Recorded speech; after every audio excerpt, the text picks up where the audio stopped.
Good evening and welcome to the May 14th edition of the Derry Cooperative School District Board Meeting. Let's start with the Pledge of Allegiance. I pledge allegiance to the flag of the United States of America and to the republic for which it stands, one nation, under God, indivisible, with liberty and justice for all. All right, so we'll get a few administrative items done here and we'll start with our deep presentation tonight. I will take a motion to approve the public minutes from the April 2nd board meeting. So moved. First by Michael. Second. Second by Jason. All in favor? Aye. Aye. I will take a motion to approve the non-public meeting minutes from April 3rd. So moved. First by Michael. Second. Second by Jason. All in favor? Aye. Aye. All right, and finally, we'll take a motion to approve the April 9th public board meeting minutes. So moved. First by Michael. Second. Second by Jason. All in favor? Aye. Aye. Thank you, guys. All right, let's invite our friends from Deep up.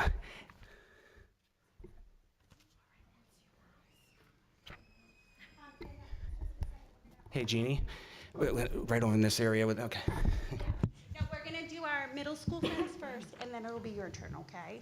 All right, so come on up by me. Then it'll be your turn. Coming up. Should I bring you? All right. I have to write. I'm just going to stand.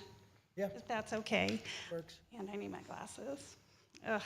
Thank you, everyone, for having us here tonight. I know there's some new faces sitting up here. For those of you who don't know me, my name is Janine Metro, and I am the coordinator over at the Derry Early Education Program. Thank you for having us here tonight.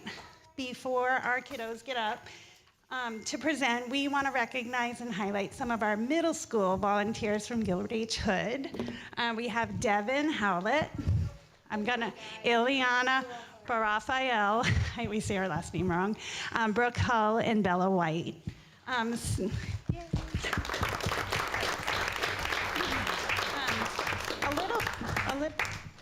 Can you hear? Oh, a little bit about the process of how you become a volunteer at DEEP is the students have to initiate communication with their administrators. So they'll reach out to their principal or their assistant principal and articulate why they want to be a volunteer at DEEP. Then they interview with me. They come down and we talk about why they want to come, the qualities that I'm looking for, and what those responsibilities are, because they do have to commit to doing it every day. So the students, after they meet with me, they really do a lot of work for us. So some of the responsibilities include prepping projects, cleaning. They model for our students, so they facilitate play, they help them with learning centers, and a couple of them have even planned lessons and implemented them, so that's been really fun to watch. This has been a special year at DEEP because these three women are young ladies, are moving on to Pinkerton, and they've expressed that they want to explore education as a career. So I'm so happy that their experience at DEEP has allowed them to explore those interests and see what your passion is. One of the cool things about being at DEEP is they get to experience what the learning process looks like for young kids of all abilities. We have all different students here, and they recognize that it's fun, but it's work. It's work, and you have to think, and it's tiring. It can be some tiring. So we're really happy to have partnered with Kim and Melanie and Jolene, who aren't here, and we hope we do this more in the future. So there are some remarks that some of them would like to make, but before I do that, I just wanted to give their cooperating teachers a chance to share words because they work more closely with them. I just provide the snacks. All right. It's okay. We can do hard things. All right. This is Lauren Connors, one of our special ed teachers at DEEP. I have to hold this too. Oh. So I work with Devin. I'm fortunate enough to have had him for the past 2 years. So Devin, thank you. I'm probably gonna cry. He's been the biggest help and asset to my classroom and to my children. Thank you for working in my class the past 2 years. To say that we hit the middle school jackpot, it's an understatement. Middle school's hard, and yet you waltz through those deep doors with your infectious and contagious smile. Each day you walk into our classroom doors, it brightens our day. Whether it's running a circle, leading science, helping a student through a moment, and or playing outside, we're so grateful for you. Devin, every day that you're with the kids and I is our favorite day. We just love it. Thank you for all you do for the preschoolers and I. I'm so proud of you.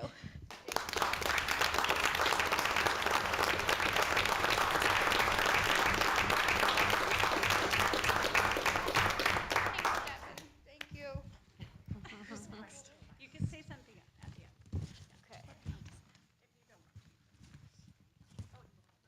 I did, yes. Hi, so I'm Carrie Cannon. I'm one of the inclusive special ed teachers over at Deep, and I had the honor of having two volunteers in my classroom, Ileana and Bella. So this year, my classroom was able to host these two very talented and hardworking young ladies. It has been such a pleasure to watch these two girls come into Deep and learn to be a part of our little preschool world. Not only are they both hard workers, always stepping up to help me with preparing for projects or organizing shelves or play areas around the room, but when they come down to Deep, our students run, they give them hugs and high fives, and they pull them into play and ask when they're going to come back when they leave. They're just wonderful, wonderful, and the kids love them so much. Their willingness to play alongside them, their caring nature when a child is sad, and they are quick to comfort and offer kind words, and being unafraid to sing, dance, and just be silly with us makes them a truly special pick for our program. I thank you girls for all of your hard work this year, and please know that you always will be a part of our little Deep family, even after you move on to high school.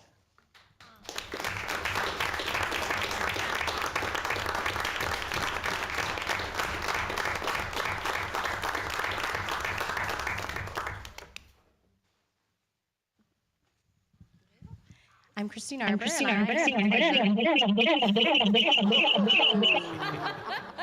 mean, I do like to rap, but I'm not. Not the timer piece. That was good. I have the honor of having Brooke in my class this year. Brooke, thank you for always being ready to step up in the classroom. Whether it's playing at centers, supporting them with projects, or giving them encouragement when you see someone needs it. You do it. You just step in. The kids look forward to you coming and are always requesting for you to sit with them at snack. Watching you gain confidence and take initiative to come up with creative activities and ideas has really been one of the highlights of my year. You're amazing, so thank you.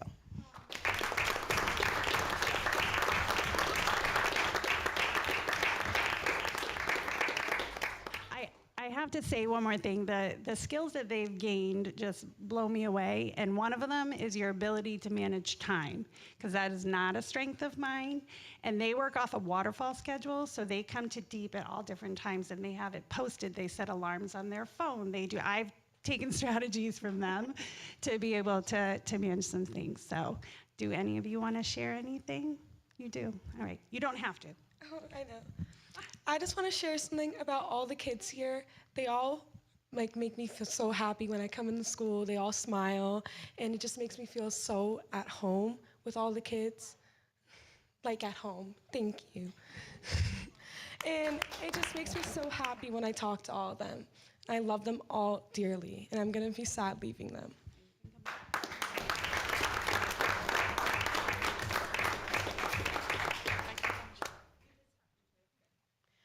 I just want to say thank you so much for everyone in Deep, and it's been such a great experience learning patience and perseverance.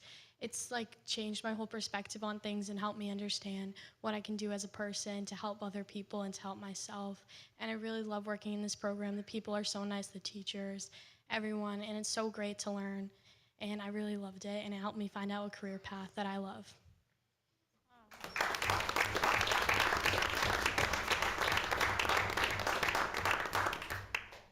All right, guys, well, enjoy your gifts. There is candy.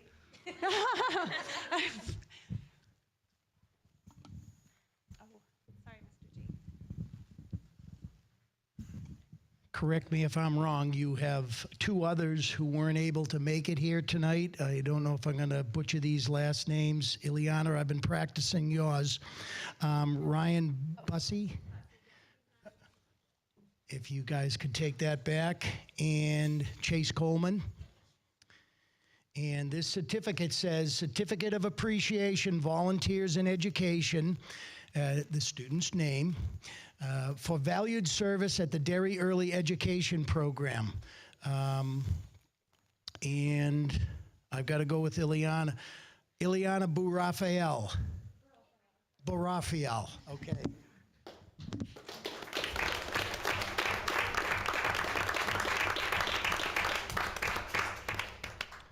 And Devin Howlett.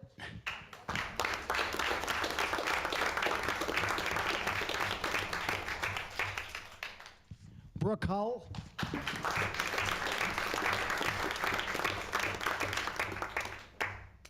And Bella White. And I just have to ask each one of the four of you, if you would be so willing, what is it that you're going to remember most when you move on from this program? Oh. You can pass it around if somebody's ready. Okay. That really gave me a moment to think. I'll definitely remember how kind the teachers were. Honestly, walking into Deep every day and being greeted by them, like even when I had a hard day, them always being there for me and making sure I'm okay, like my second mothers, I love it so much, and I'll definitely always remember that.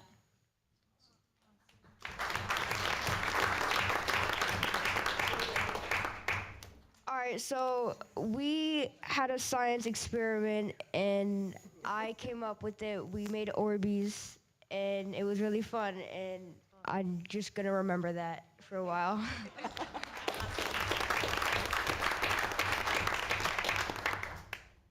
I'm just gonna remember all the teachers and how they all taken care of me like my own family. I'm definitely gonna remember how easy it was to talk to Miss Cannon all the time about everything.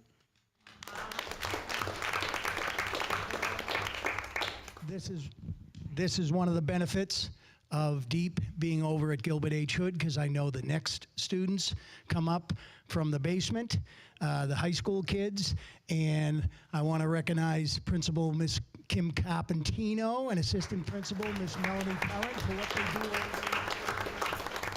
there. And as much as the students get from these guys coming over there, we know that you guys, as you've just said, get so much out of this. So it's works both ways. So thank you for all you do. This was fantastic. And now we can't wait to see you guys.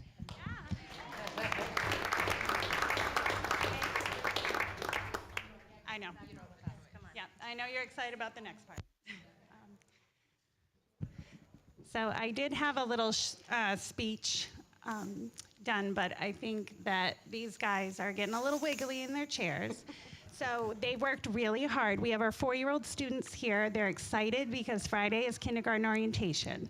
And they're super proud because they've learned a special song about the days of the week and how to follow directions. So I could go on forever about the benefits of calendar and all these great things, but I won't bore you with my words. So we have a song that they would like to perform, but they would like you to come down and perform with us.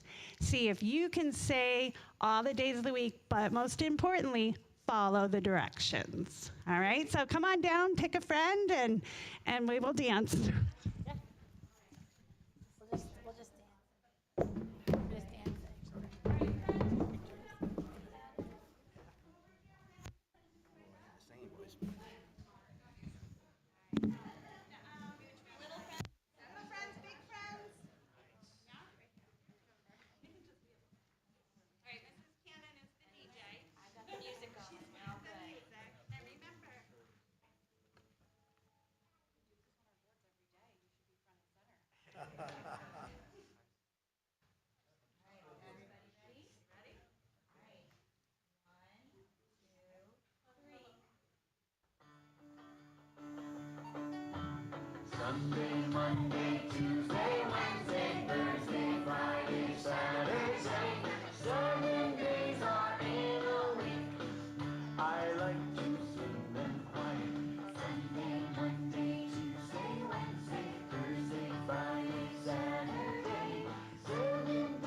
like to sing them loud. Sunday, Monday, Tuesday, Wednesday, Thursday, Friday, Saturday. 7 days are in a week. I like to clap them out. Sunday, Monday, Tuesday, Wednesday, Thursday, Friday, Saturday. 7 days are in a week. I like to stump them out. Sunday, Monday, Tuesday, Wednesday, Thursday, Friday, Saturday. 7 days are in a week. I like to sing them proud. Sunday, Monday, Tuesday, Wednesday, Thursday, Friday, Saturday. 7 days are in a week. I like to sing again. 7 days are in a week. I like it one more time. 7 days are in a week.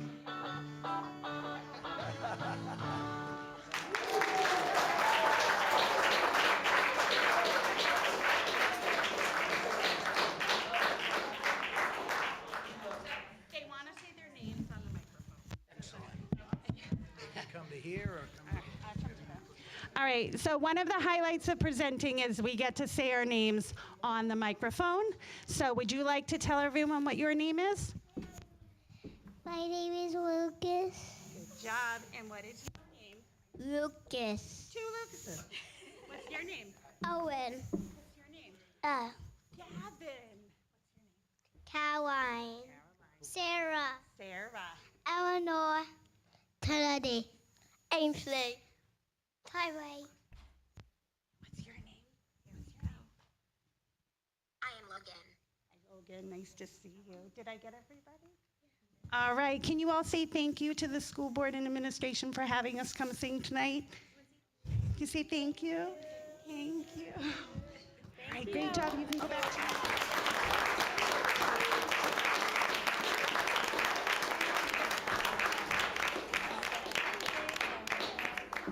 Owen, you can give it to Owen. That was so cute. I love it.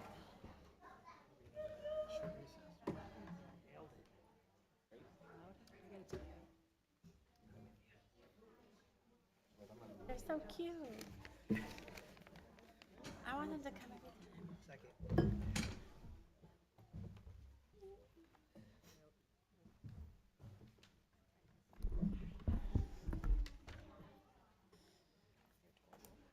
Oh my goodness.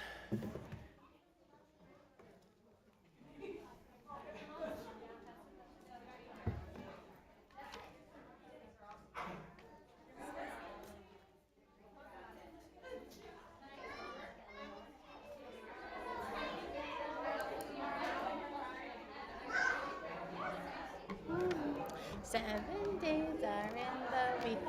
It's going to get very quiet in here. Yep. Darn, can they stay? All downhill from here.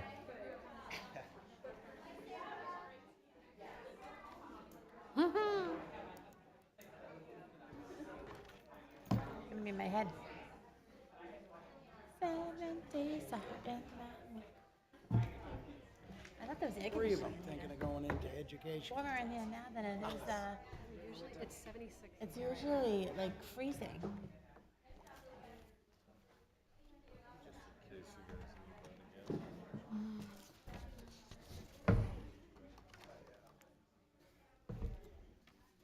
I'm sorry, again. I love You have to middle school sign girls. They're both so of these? emotional. Yeah, both of these, yep. Thank you. That's exactly what we were just talking about. I just bang on the button. Sorry, I'm... Who's that guy?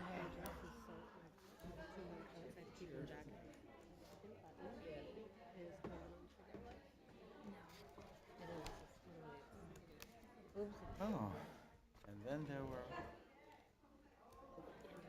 You don't look like it.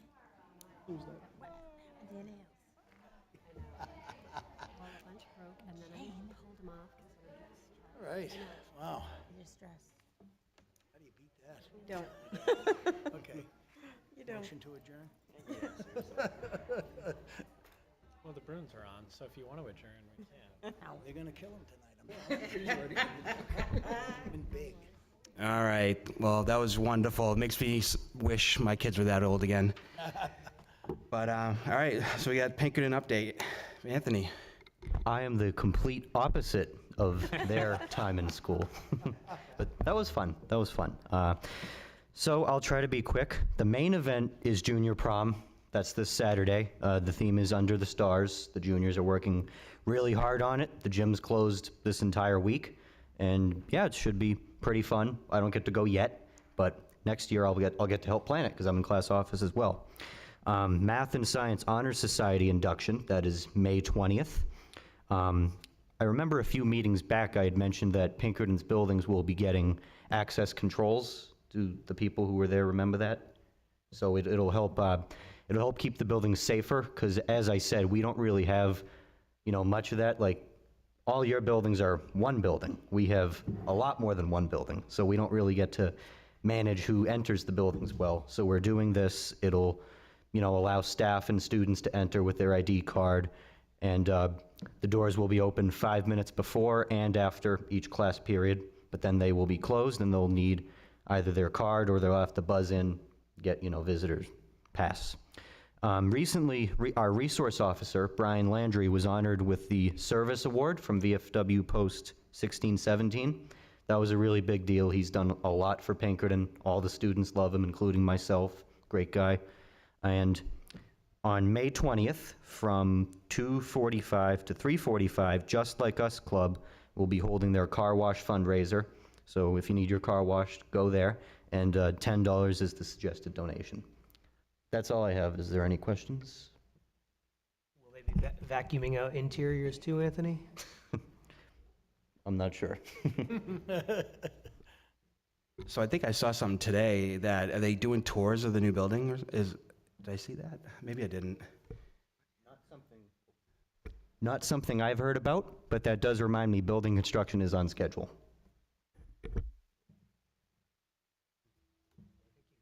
Thank you very much, Anthony. All right, before we go delegation individuals, I'd like to take a motion to move the ASME collective bargaining number 9 to now before delegation individuals. So moved. First by Jason. Second. Second by Michael. All in favor? Aye. Aye. All right, thank you. All right, so we just call them. So you guys can come on up.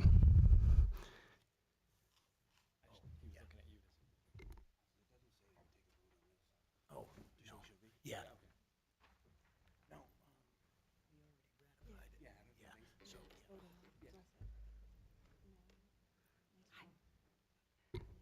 So I guess at this point, we obviously the town voted, and and I have the agreement right here, ready to sign for my signature, I guess. And do you guys want to add anything or discuss anything? I just want to thank the board members that were on our negotiation teams and put up with our emotional banter and everything else. Thank you so much. I want to thank Austin and Joe for opening the lines of communication and making us feel a part of instead of less than, and thinking it's been really refreshing and nice to have. Thank you so much. Yes, and listen, negotiations aren't easy, so we appreciate all of you that put in your time. It was a lot of time with me and Cheryl, so It was. thank you. It was our pleasure. Yep. Thank you. That's it. Thanks. All right, it's official. Thank you. Oh, good. Thank you. Thank you, ladies.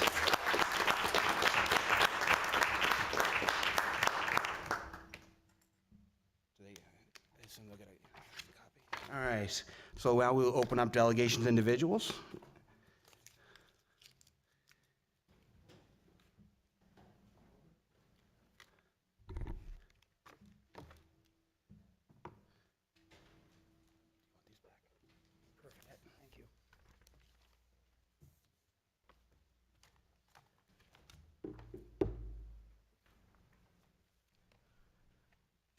Elizabeth Cochran, 8 Dexter Street. Jonathan has made it known to me via an email last week that I received from him that email is not the best medium to have conversations on. I would like to take a moment to remind everyone that I do have a hearing impairment and I am trying to do my best to understand everything, which is why I repeatedly state that email is a better option for me than the phone. Since I am not looking for a conversation, I am looking for a direct answer to questions I have. So please bear the patience and grace with my hearing impairment that you asked community members to have with your decision. On that note, I had questions that have not been answered yet when I spoke last, as well as email questions still not addressed. How many empty classrooms do we have in all of our schools? And where can I locate an updated list of the district restructuring plan attachment from the July 25th meeting to see what milestones have actually been completed? I have additional questions in regards to West Running Brook. I see a restructuring update attachment on the March 11th meeting saying to finalize playground plans and select an equipment vendor. Where does the playground planning stand for West Running Brook? Also, on the Gale Associates West Running Brook report attachment to the June 20th meeting, on page 10, third paragraph, it mentions the wall banding issue. Why was that not taken care of sooner, or at least looked into more? Also, since most of the estimated savings from closing DVS has already been spent, why was it not considered to reallocate that so-called estimated savings to deal with West Running Brook, knowing it was a concern last summer before the new budget started in July? And what's sad is the saving of closing a great school, even if none of the savings were spent, still wouldn't even cover the full repair West Running Brook needs right now. And again, why are we moving more children into that school under the current conditions? Why wasn't it considered moving all 6 through 8 students over to Hood, even if that required a few temporary classrooms while West Running Brook was being repaired? It just seems like a waste and a short-sighted fix to spend money on a temporary fix to keep wall debris from falling and hitting an attending student or a person. Thank you. Thank you. And can I turn this over to Tammy, please, to be reflected in the meeting minutes? Sure.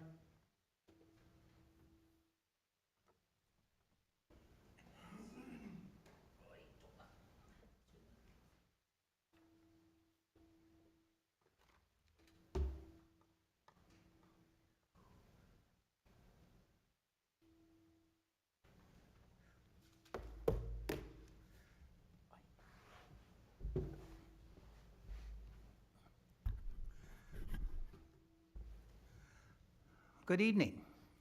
Richard Tripp, 44 Wyndham Road. A couple things. The Derry Village kids went up for their State House tour this past week.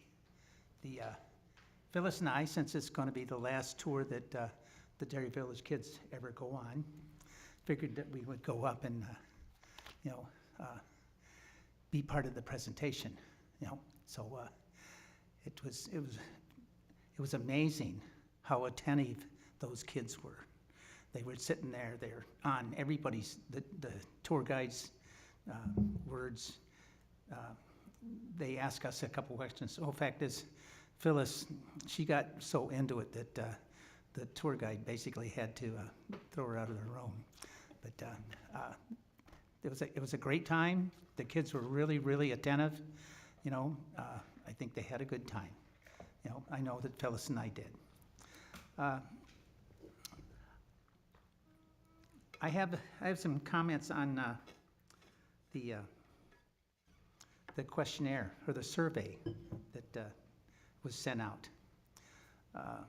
One of the things is everybody familiar with the Myers-Briggs questionnaire? That's usually where they ask the same question 6 different ways, and just to see what people's real thoughts are. And I noticed that, that happened in a couple of your questions, so I hope you get the information you want. But I don't believe that'll happen because I know when Mary Ann was the superintendent, I always used to tease her about her educatees because she would speak in a jargon that nobody else understood, But it's the same thing here. You've got question number 2. Share the impact of initiatives. Well, I think it would help a little if you would have shared which initiatives you are referencing. Because maybe the parents know about this, But the other people in the community, they're unaware of what initiatives you guys are proposing or pushing.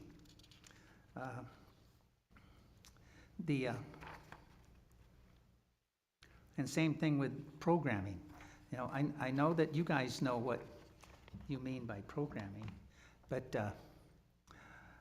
unless you had kids in school recently, you probably won't be aware. And I know that my youngest child, he left West Running Brook in '96. So I don't know if you guys were using that kind of verbiage back at that time. I did know that he understood detention, but that's okay. Yeah, he's a lot like his dad.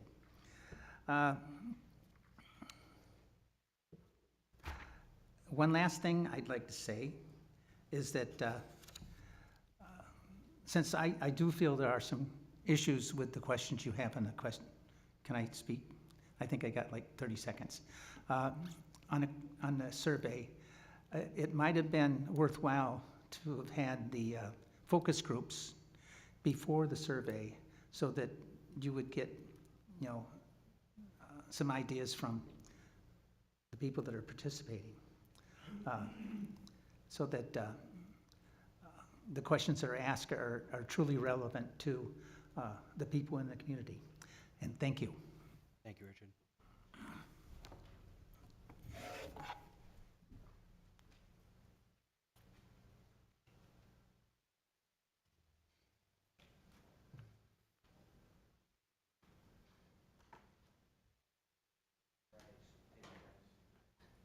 All right, thank you.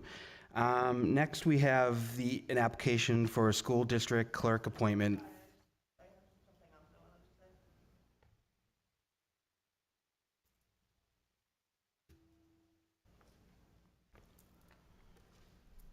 Elizabeth Cochran, 8 Dexter Street.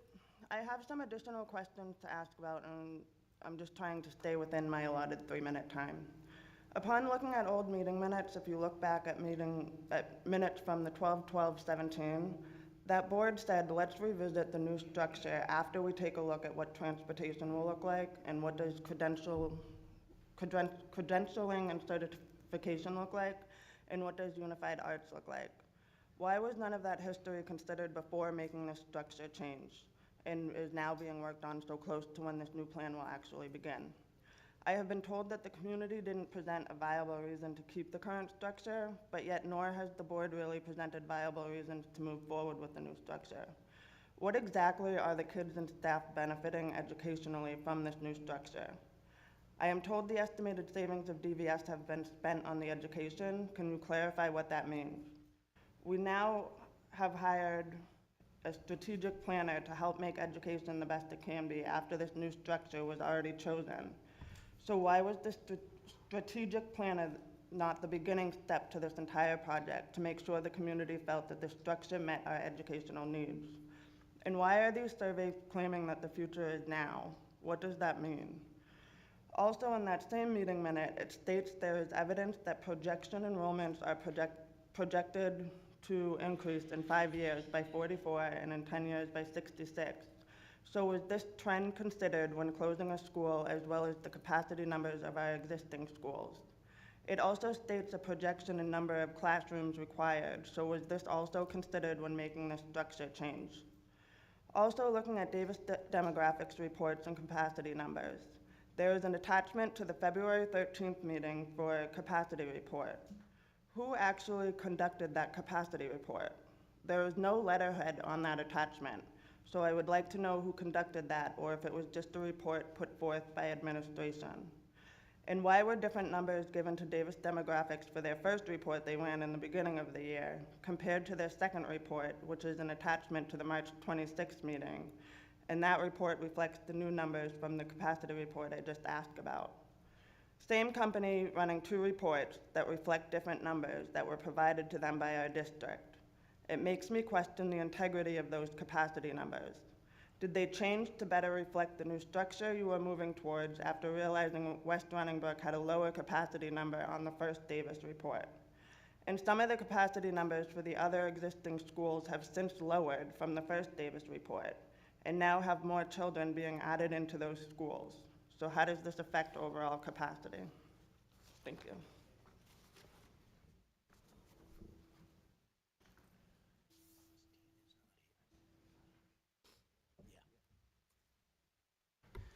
All right, so as I started to say before, we have an application for the school district clerk appointment from Christina Guilford. Everyone has that in front of them, so I will open up for any questions, thoughts on the matter. If not, I would also accept a motion to move forward. So moved. Second. All right, first by Brenda, second by Jason. All in favor? Aye. Aye. All right, congratulations, Tina. Add more to your plate. Thank you, Tina. All right, so I guess we got Joe and Austin for a restructuring update.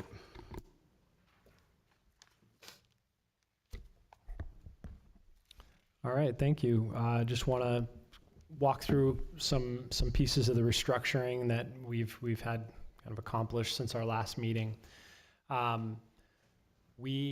Today was an early release day, and we had some transition activities planned for staff members. So all of our staff members who work on early release days, and keep in mind that's not all of our assistants, not all of them work on early release days, but the bulk of our staff work on these days, and they reorganized into next year's groups and spent time with their administration in their school groups for next year to begin doing some planning, some orientation, some getting to know you activities. So that was an important piece of it.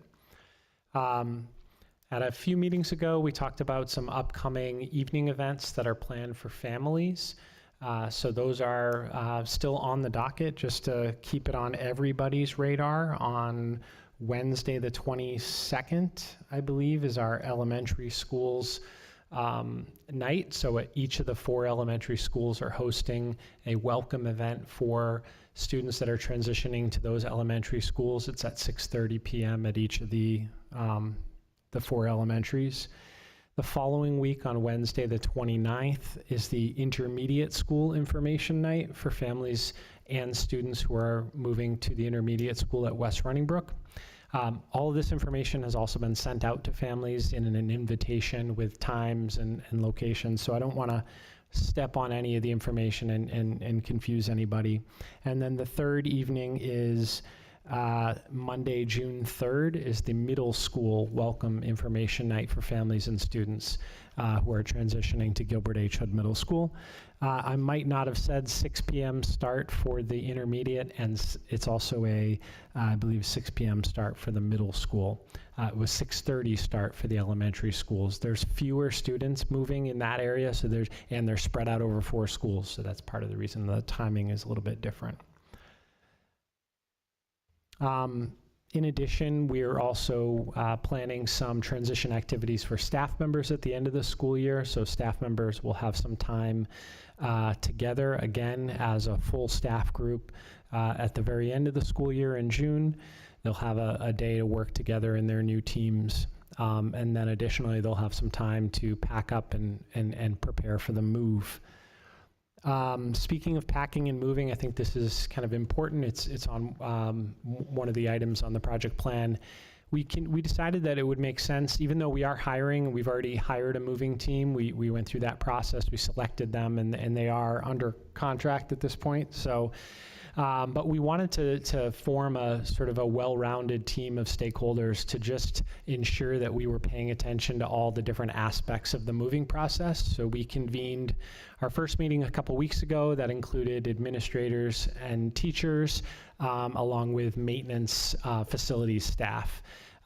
We have our next meeting to check in on that process. We kind of drafted a list of questions, things that we need to think about or consider. And our next meeting is Thursday of this week to kind of check in. I believe we have a representative from the moving company coming on Thursday to talk to our committee members so that we can have a back and forth about all the myriad of questions related to packing and moving. So that's been really great. We've also, I hate to use the word finalized because I feel like in education nothing is finalized, but we've worked through drafts of schedules at the intermediate and middle school, looking at the start times of those two schools and how that impacts the busing schedule and the drop-off procedures and things like that. So one of the things that I think we wanted to make sure is that there is enough time for those families that want to drop off at Gilbert H. Hood Middle School and then drop off at Hood. Austin actually decided to be a guinea pig and go and do that drive during that hour. I think it was 7:13 a.m. just to see what the drive time would look like, look at the traffic circle, things like that. So feeling good. I mean, he did it in 4 minutes. That's not to say that it won't take more than 4 minutes from time to time, and there'll be other pieces, but we just wanted to test that a little bit. We, right now, the administration at Gilbert H. Hood is planning to allow students to enter the building at about 7:10 in the morning next year, and the plan is to have students begin entering the building at West Running Brook at 7:20 a.m. The drop-off and pick-up procedures at West Running Brook will be a little different than they are at Gilbert H. Hood for developmental reasons. Bill Fox, the principal's been working with his team to ensure that they are taking all the necessary steps to protect kids. So their pickup and drop-off will look more like an elementary pickup and drop-off for those students. So for those of you that are familiar with things like pickup patrol and stuff like that, they'll be utilizing those tools.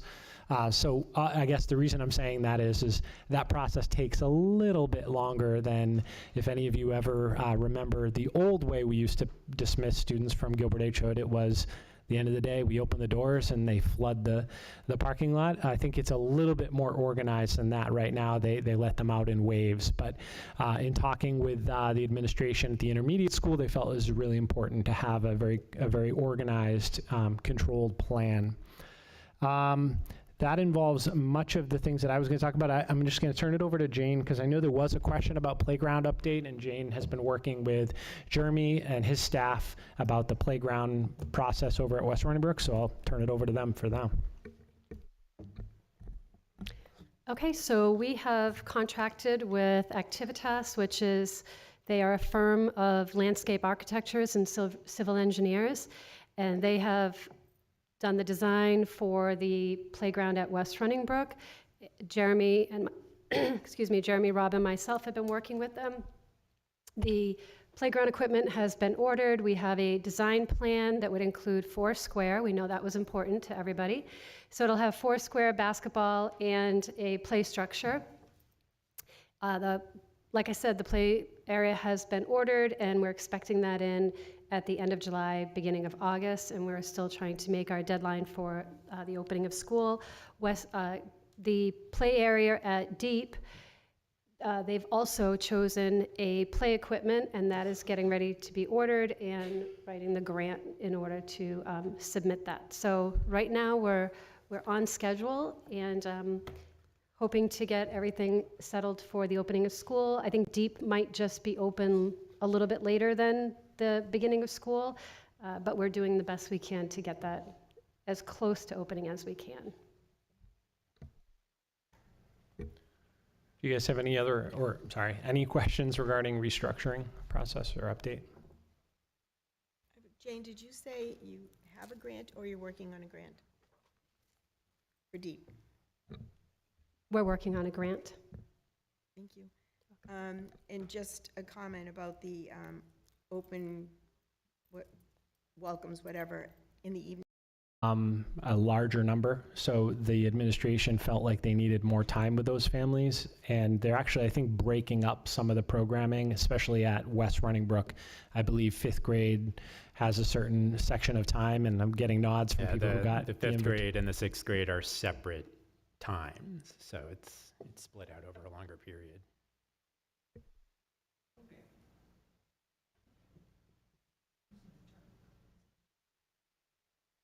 Any other questions before we move on? I'll just mention too that West Running Brook's current PTA invited those of us who are incoming parents at West Running Brook next year, invited those of us who are incoming parents at West Running Brook next year, which I am one, and I went to that meeting. There was probably 10 of us or so, and and Bill and his team, and they feel, and I think everyone feels that it's going to be really important to have as much parent involvement as we can at that school next year. So, if you're interested in joining the PTA, volunteering, that's something that they're going to need over there.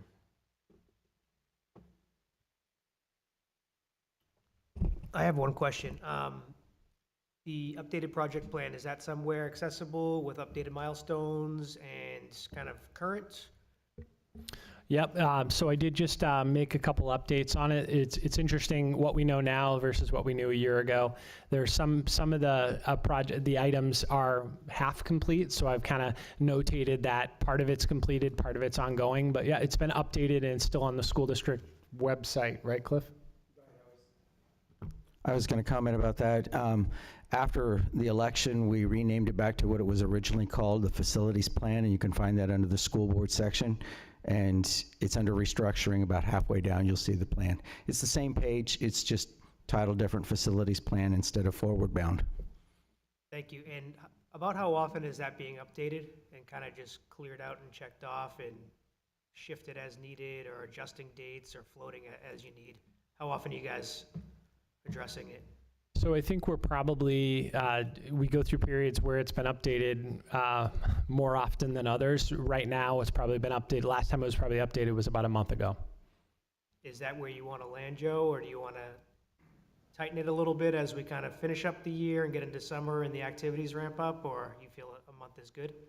Yeah, one of the challenging thing is many of the remaining activities are sort of ongoing, but yeah, I think that maybe there are ways we could sort of notate changes more regularly than once a month. So if that's something that people feel like would be a good plan, we can do that. Thank you.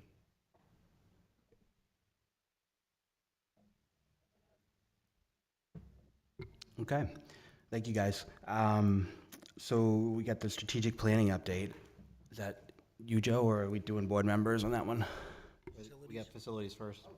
Yep. My bad. Facilities, you get Jane and Jeremy are up.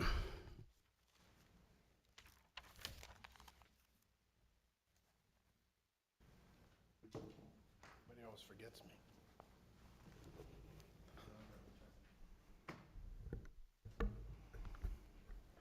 Okay, first thing would be the building facade repairs at West Running Brook. So we've gotten all kinds of information from Alan, from Gail. I guess the information we got was that it was order of magnitude, but about $500,000 to put the netting up. What's happening?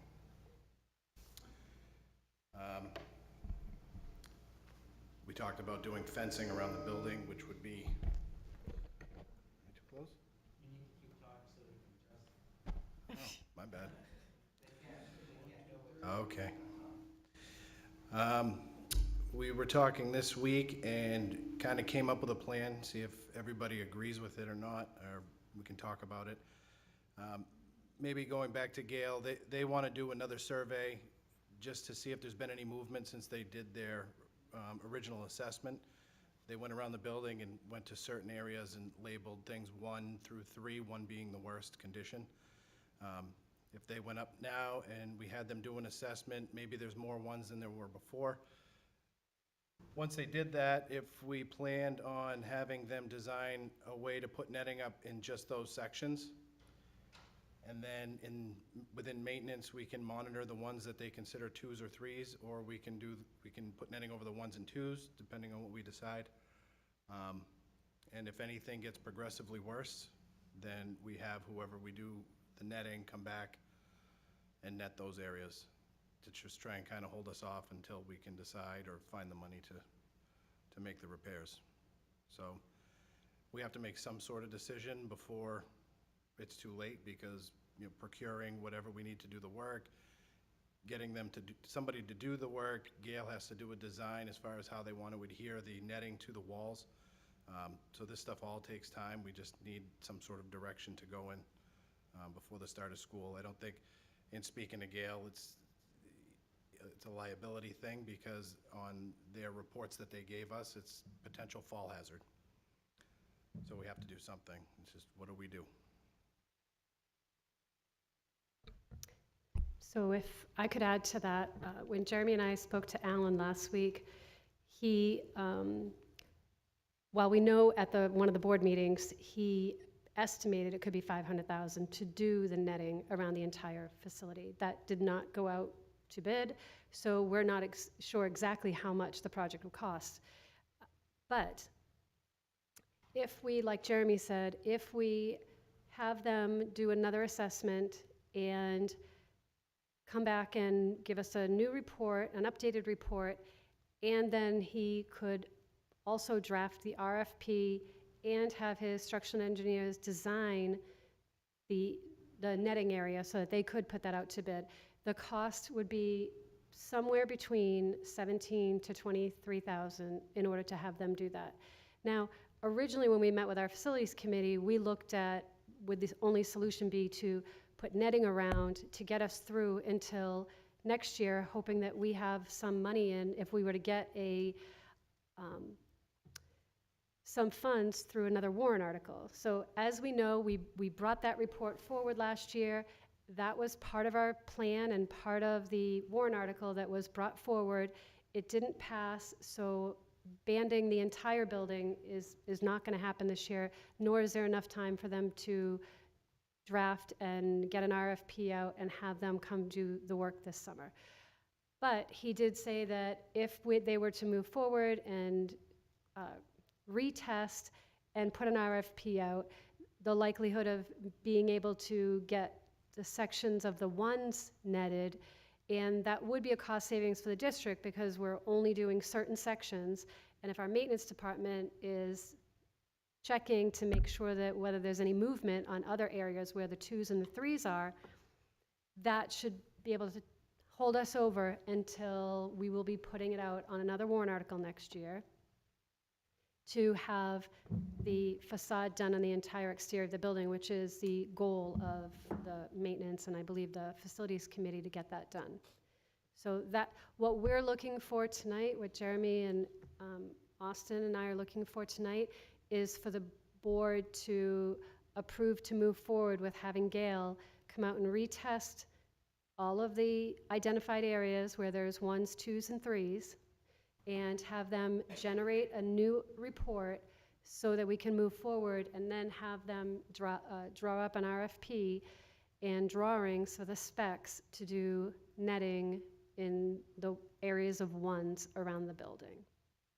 So once he does that and sends it out in our RFP, then we would bring it back and come back with numbers of how much it's actually going to cost to do the netting.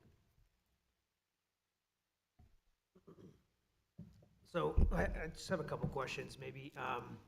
So if we decided to go the route of sort of just addressing the 1s, what would be the turnaround time if the 2s and or 3s needed to be addressed in terms of design, back out to RFP, contracting, netting?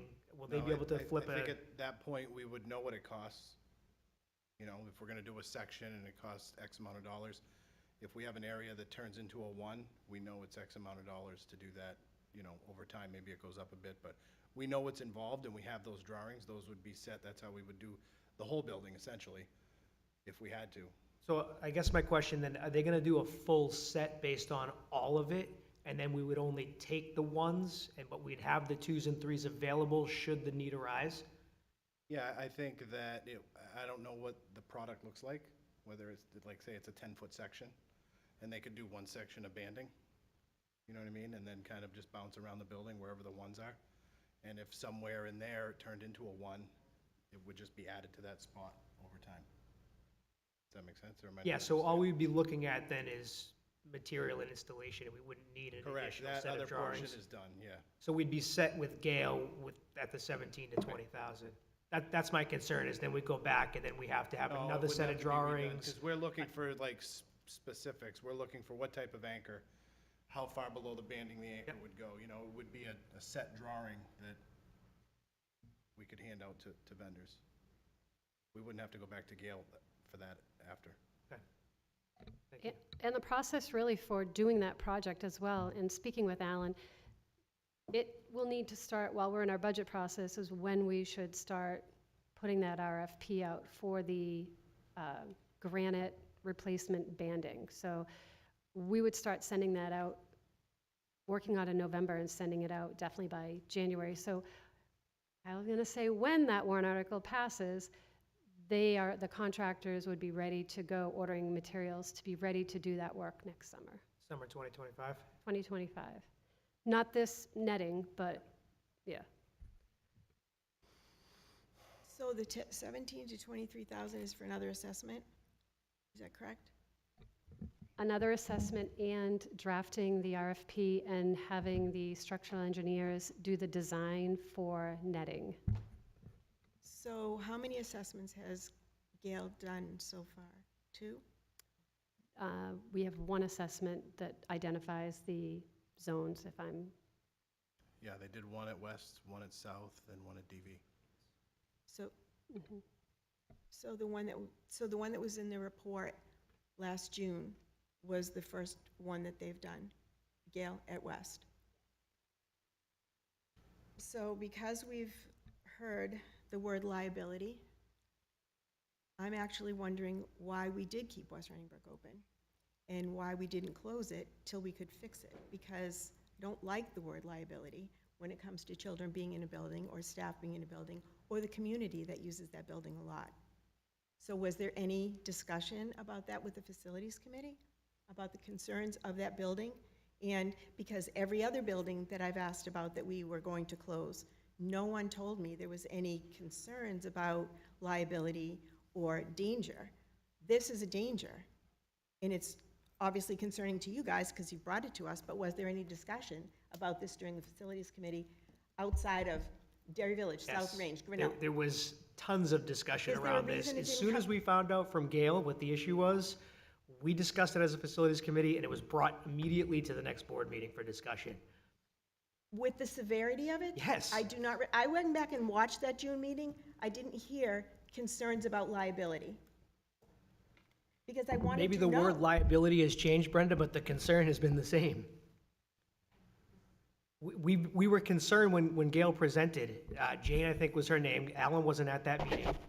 Decided as a facilities committee which direction we were going to take. We decided to go with the granite banding. We brought that to the board for a vote, which then went into our capital improvement plan as a phase 1, priority 1. We addressed it as soon as we found out. We got the email maybe like 3 or 4 days before that facilities committee, and we were all like, oh, awesome, here we go, right? Like, there's a big issue. We met, we discussed it, it was presented to us. We had a plan in place, and we brought that to the board. Again, I didn't hear liability. I didn't hear concern about people being injured. So that's a concern to me, because we didn't hear that. Can you take that stuff off and leave it until we can get it fixed properly? Whatever that's, I don't know what the stuff is I'm called. not sure so- how the structure works above it, but and I think if I said liability, I meant more like when we were talking to Alan, it was like, you know, can we leave it for now? And he would not say, you know, he will not say that. He will say, we saw it cracking. You know, he's not saying it's going to fall tomorrow. He just said, you know, now that we see that there's an issue, you should do something about it.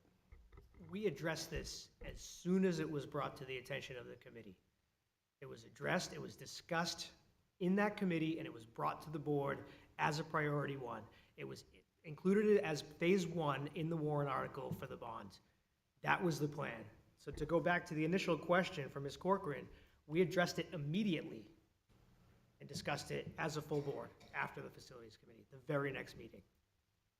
So is there a reason it wasn't brought back after nothing passed, to be concerned about the school? Like, I have actual concerns, and I was at the facilities meeting. Brenda, my daughter goes there too. We're all concerned. We're trying to. Okay, I'm worried about the building, I'm worried about the people in the building, I'm worried about the people that use the building. We all care about the people in the building. Never mind. Brenda. The I'll way you just talk stop to us, talking 'cause I'm the way you not- talk to us is that no one else up here cares about students or kids or children. No. Every single no. time, the way you Let talk me- to us. No, don't go, Brenda. Let me jump in. I'm not going to continue to argue points. You don't want to hear what I have to say, you don't want to hear You my make it concerns. seem like you're the only person who cares about students. I never said that. All right, guys, let's get back on task here. So I had a question for you, Jeremy. So what's your comfort level when it comes to 1, 2, or 3? Should we be looking at 1 and 2s with the netting? Should we just look at 1s? What's your comfort level with you and your team for the responsibility of monitoring this, monitoring the banding? What is your comfort level when it comes to that? I would have to talk to Alan again and just see what their benchmarks were to make them a 1, 2, or 3. And I'm assuming that they have benchmarks to go by whether or not they could tell if it's moved or not. I don't really know the answer to that right now, but. Can we just talk about a timeline with this? I mean, this came out of the original LaValle-Brensinger report that they did in 2021.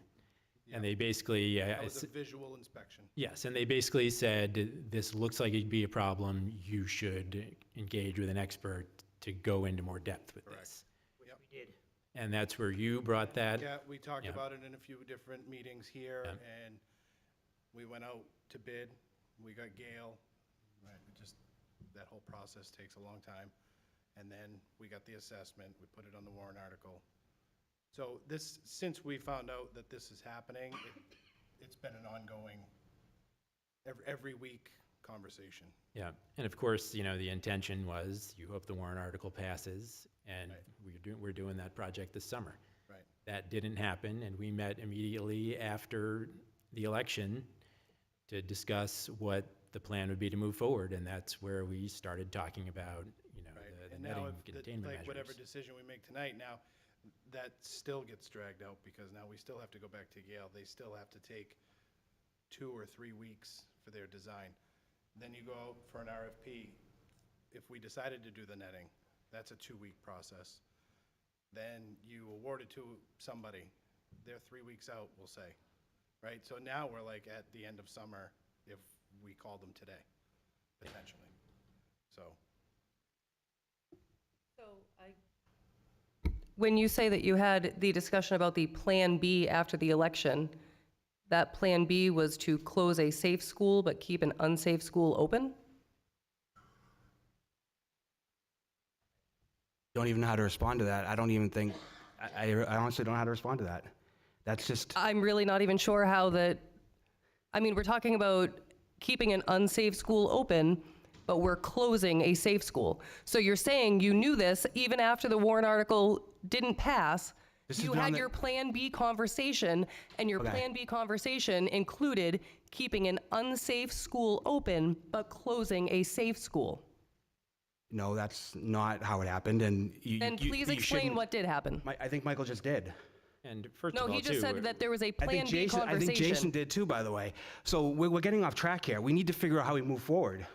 We're also talking about a 650-seat middle school and a 450-seat elementary school. They are not on the same plane in terms of which, whether you're going to close one or the other. Well, I guess we need to reevaluate if what we're doing here, we're keeping an unsafe school open.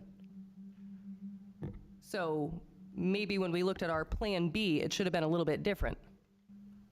To say that the school is unsafe in a broad way is kind of misinterpreting what we're talking about here. It is unsafe if you are outside standing underneath where this concrete banding is, potentially. Potentially. We're trying to address it before it is. Exactly. So we've heard liability tonight. I've been around that school. I've seen the plans. There's a lot of areas of concern. So again, an unsafe building. So if I could jump in here, I think and liability is something that we think about, of course. A perfect example is South Range. When they looked at the roofs, Honeywell, correct? Looked at the roofs, there was a determination about weight and new rules and regulations and so forth. So now, the maintenance staff, now luckily we didn't have a bad winter, but the maintenance staff has to make a decision about shoveling off the South Range roof, because we are now aware that structurally it's not up to current codes, and if we were going to put new and up-to-code machinery, correct me if I'm wrong, we would have to do some work on the roof, at least the portions where, so these are the type of things that we have seen throughout the district as we're looking at these buildings. And I would echo what Michael said. It was a bit of a shock when people said, keep all of our buildings open, but we're not going to give you any money to keep those open. I don't know how else to say it, but that's the message that I got, that they don't trust that we're giving factual information, I would assume. I'm not really sure, but again, I think people were, no matter what side they were on with opening a school or a new school or keeping the old schools open, it made a lot of sense to most of us that the repairs were going to go through. So, and there's things about all of our schools, if you want to use the term unsafe. I would think that if there was water coming down the walls into the gymnasium, someone could say that could be considered unsafe. There's so many things that are going on, but now we have a situation where we have a potential fix, and clarify this for me. I do believe by them looking at these again, they can find out if the areas they classified as of a 1 have moved at all or stayed pretty much the same. Have any 2s become a 1? Have any 3s become a 2? And it will give a better idea of where we are with moving forward and what needs to be taken care of. But what we're trying to do with a minimal amount of money is cut down. They're a company, they're not going to come across and just like the HVAC people at Honeywell weren't going to say, well, the roof's not going to cave in. They're not going to say that. Gale Associates isn't going to say one of those granite, well, not granite, that's one of the problems. One of those concrete facade things is not going to fall off. But they know enough about their business and what they're doing. If they felt like this needed to be repaired tomorrow, they would tell us that. And they're telling us that this netting will not only suffice, but will last a number of years. Maybe 2, maybe 3, maybe even 4. So I think it's a matter of trying to move forward and see what we can afford to do and make it so that we can get a little bit more time to get ourselves to March and hopefully figure out something that's going to pass. So to just bring it back to the point that we're discussing, which is what we should do about the fence. So we've been told by Gail that it could be upwards of $500,000 to install fencing around the entire building. Obviously, that is a guesstimate. That's not exact science, but I would assume that's in the ballpark. My assumption is if we were to move ahead with doing the entire building with that fencing, we would still have to pay for an RFP and the design of that to be done. Is that accurate, Jean? Do you mean to do netting? Yes. Around the building? Yes. Yes, that's Okay. the proposal. And so we're that would bringing. probably cost in the ballpark of maybe not 17 to 23,000, but maybe 10 to 15,000. So we're gonna have to incur that cost regardless. Instead of just saying we need to wrap up the entire building and netting, I think it would be fiscally responsible as well as doing as much as we possibly can to safeguard any liability would be to try and see if we can do this in parts so that we're not doing the entire building. If only 25% of the building is 1s, then I would say that the cost we're looking at now is a 4th. Again, obviously economies of scale, not exactly a 4th, but that seems to be the most, it appeases both things. We get our building up to safety so that we're not concerned about students outside of the building or teachers outside of the building. We can still keep our students in the building and educate them and use that building as opposed to closing it. And we're not just automatically going to spend $500,000. Maybe we spend a couple $100,000, but it gets us to, it gives us the ability to actually, perform the needed repairs, hopefully next year with the passing of a warrant article. So My suggestion would be to make a motion to approve the RFP and design for up to $23,000 with Gale Associates. Second.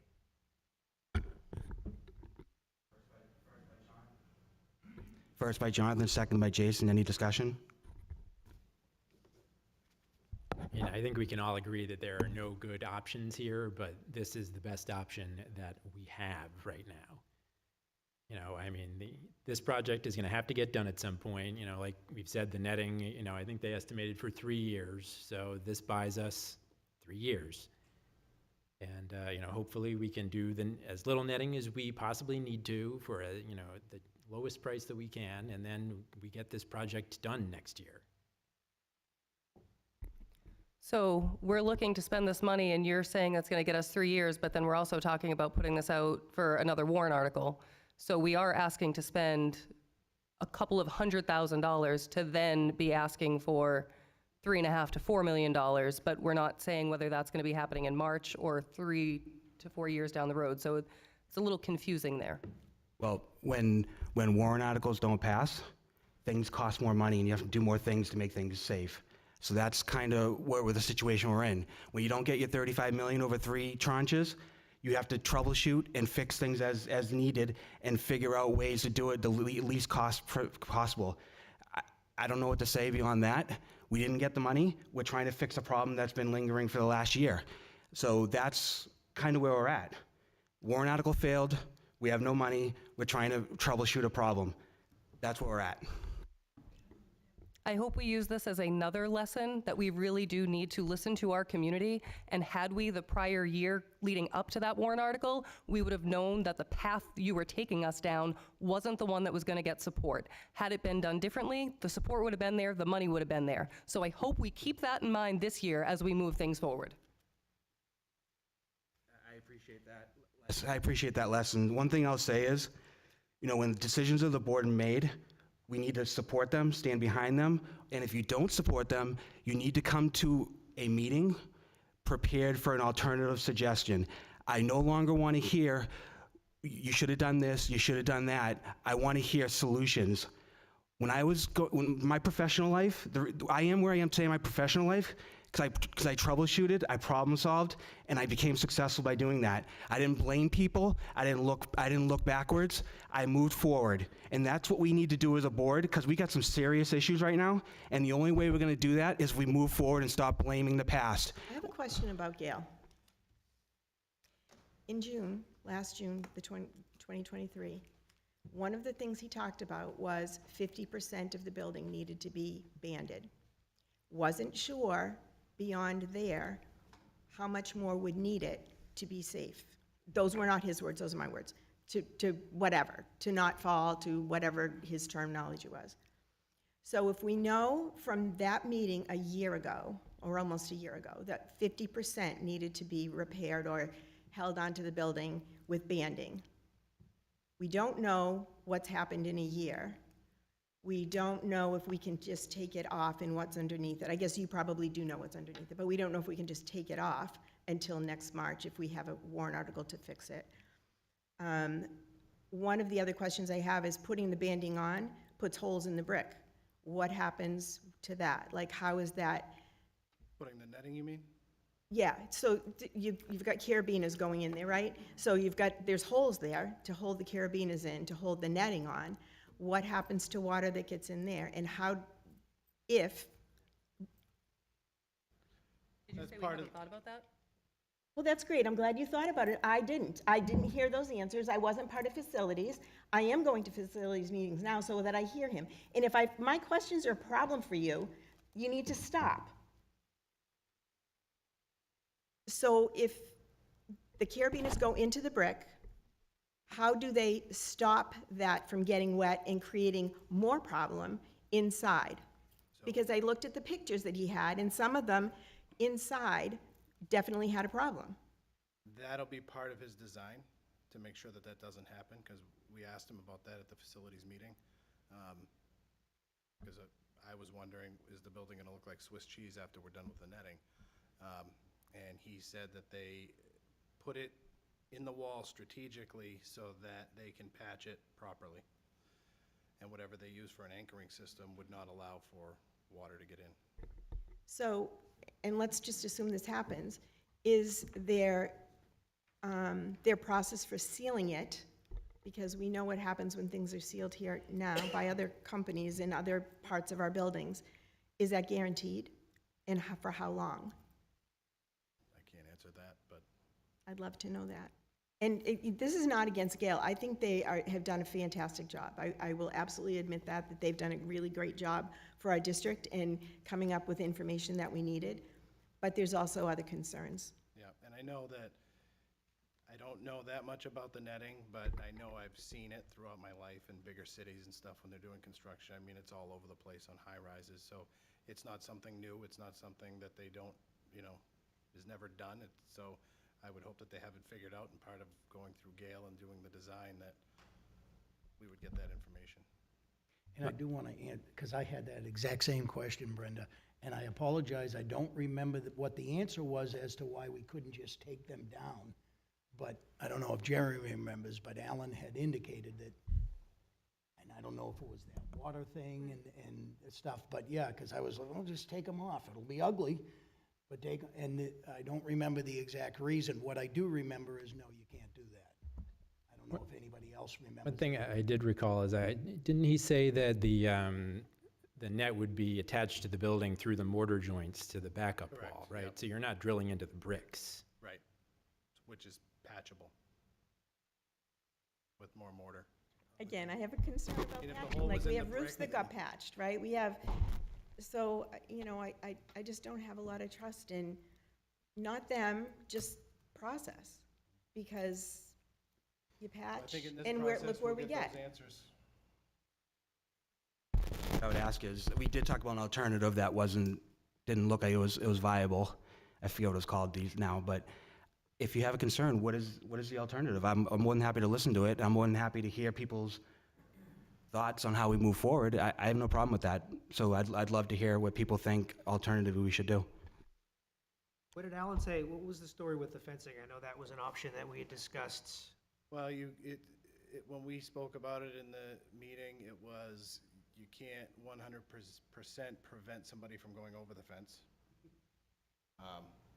You could have a kid that just climbs it, doesn't know why it's there, and aesthetics, I guess, would be another one. And you also can't block the doorways. Can't block the doorways, so we'd have to scaffold over the doorways. Again, like when you're in a big city and they've got the scaffolding with the protection above it.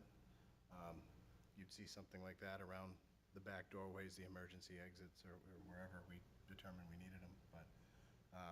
Is it worth understanding what the cost might be, given, Brenda's viable concerns about, cutting into, and I know it goes into the mortar, but there's still, you're opening it up, right, to come in, but is it a thought to go out and understand what the cost would be? If we're talking $500,000-$600,000, between the report and when it finally goes out to RFP.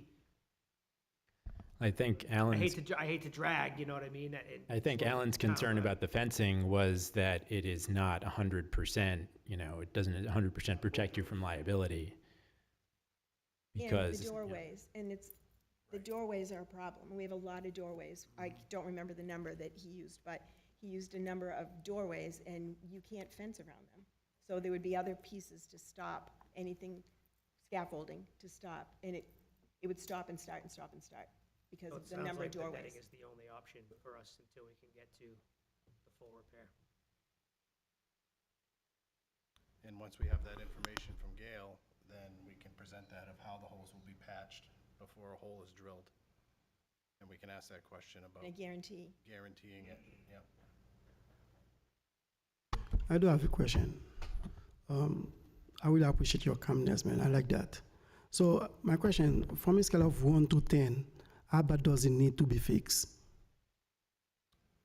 Because we know that the condition that it's in, 10 being the most, I would call it a 10 right now, the ones that they're calling ones, then those need to be addressed now. Okay, thank you.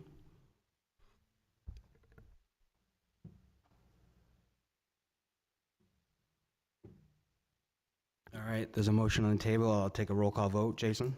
Yes. Katie? No. Jonathan? Yes. Wilbert? I go yes. Michael? Yes. Brenda? This is for the new assessment?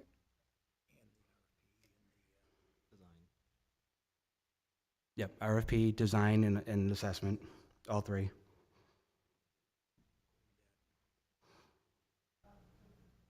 Up to $23,000.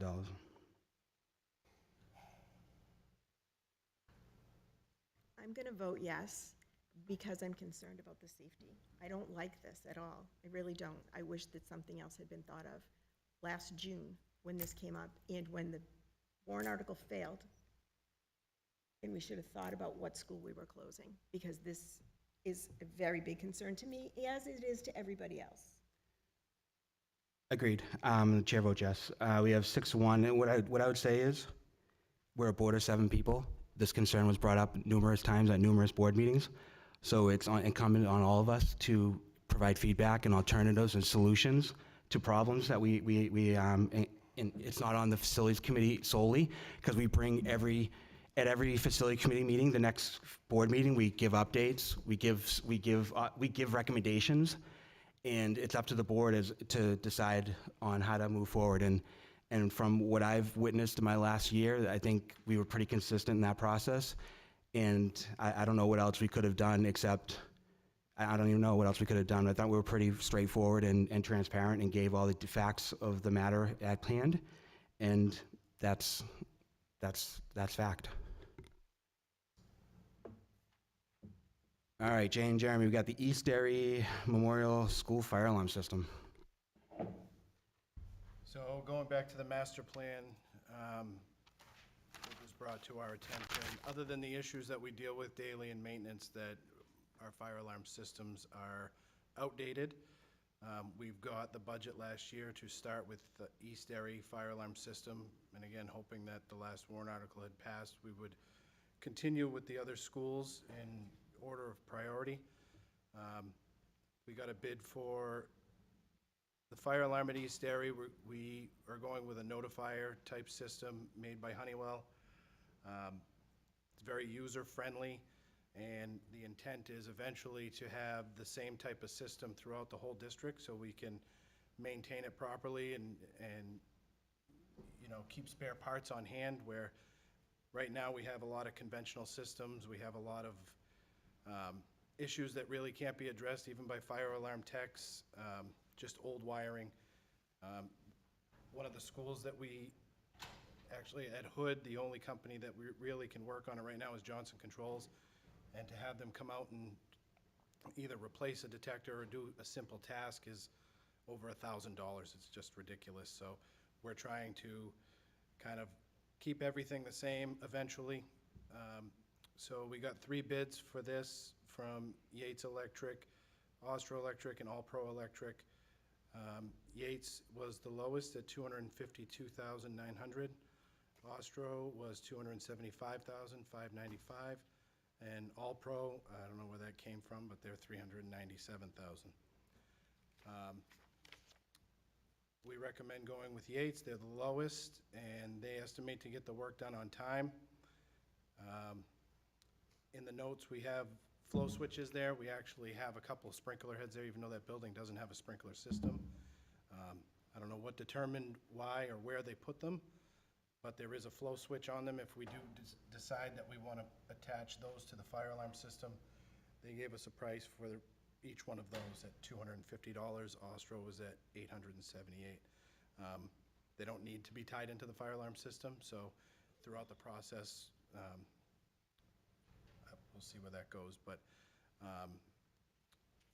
the Austro said the new work to be completed by 8/23, which means the demo work would be during school, so it would end up being after hours, so it doesn't look like they could complete it in time. Because the intent with the fire alarm system in the school is going to be to install new and demo the old. Codes have changed since the 80s in this building, obviously. We have pull stations that are at 5 feet high, so that I think the intent was so that the children couldn't reach them. That's not a code. The amount of horn strobes that we need in the building has changed. The fire department requested that each room have right now they have heat detectors. Because it's not sprinklered, the fire department requested that we put in smoke detectors as well. We were able to speak with them and get it down to a combination smoke and heat detector, so we only need one per classroom. Otherwise, we would have needed 4 for the coverage, so it increased the price a little bit by going that route, but it satisfied them. So, again, we're recommending going with Yates. I don't think based on board policy you need to do a roll call and a vote, but if the board wishes to do that, we could do that now. But again, we are recommending Yates at $252,900. Jane, can you just share how much we had budgeted for that particular upgrade? Well, we're using the $700,000 fund that was part of a warrant article last year, and that's where the funds will be coming from. And I don't have how much we used, but it was around that area. They're within the budget. We had a few different numbers over time since the master plan because Jobin gave us a little bit lower of a number than other numbers that I got, so we kind of went in the middle just for budgeting because we weren't sure, but this is definitely going to be a good benchmark for the other schools as we go forward. If we just go by square footage. Have we worked with Yates before?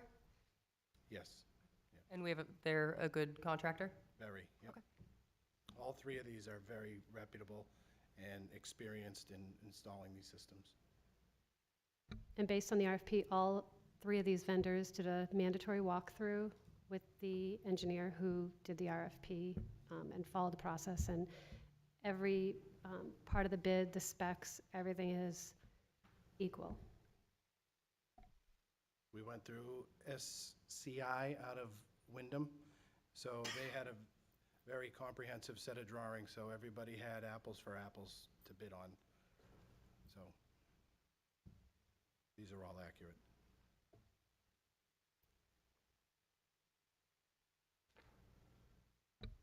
So do I you wanna think do a I'm vote happy or- with your recommendation for Yates, and I mean, if this is not something we need to take a vote on, then move on. Okay. Okay. So the last item is Honeywell. I'm not sure when the last time you were updated on the project portion, but they've done the water heater at Barca, and we're doing new controls at Barca and Hood. They've been working on those 2 buildings consistently, trying to get ahead of the summer schedule. They've been working on pumps at Grinnell. They've replaced all of the ductless splits that need to be replaced at Hood, and all of the equipment is ordered. So it was a busy April vacation, and it's kind of slowed down since then because the kids are in school. So they've mobilized, they've got the equipment, we've got a trailer sitting at Hood, and as soon as school lets out, they're gonna go gangbusters. Any questions? Yeah, so I think I asked last time, but I'll ask again. We're all good for 9:30 deadline with everything? There's no expectations of missing that? They have, no, but Okay, great. No, we've been doing weekly meetings with maintenance and Honeywell, so that's why we tried to put some of the updates in there.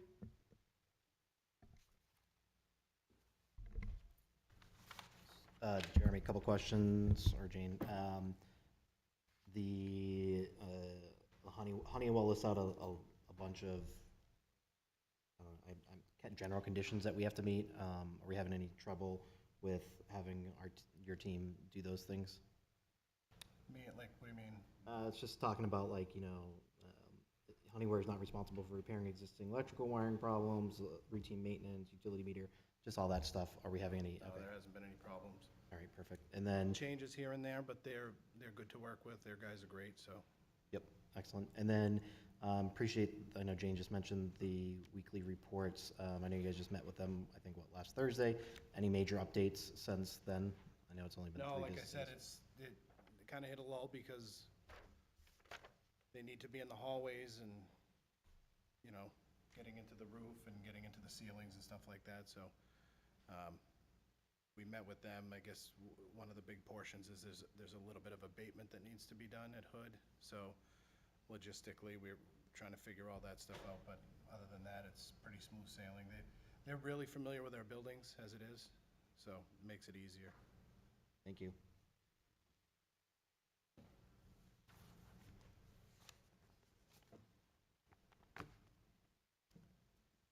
That's all I had. All right, thanks, Jeremy. Appreciate it. Thanks, Jeremy. Yep. All right. We're at strategic planning. Is that you, Joe, or? Yeah, I'll just I give had you. one more question before you wrapped up facilities. Last board meeting, I had asked about valuation on the DVS property. I'm just wondering if we were anywhere with that, if we've made any progress. I spoke with Dan Scanlon from Collier, who is the same vendor who did the assessment of the SAU and South Range, and he's working on the Derry Village assessment. Do we have a rough target as to when we could expect to see? He said it would be a couple of weeks. Thank you. You're welcome.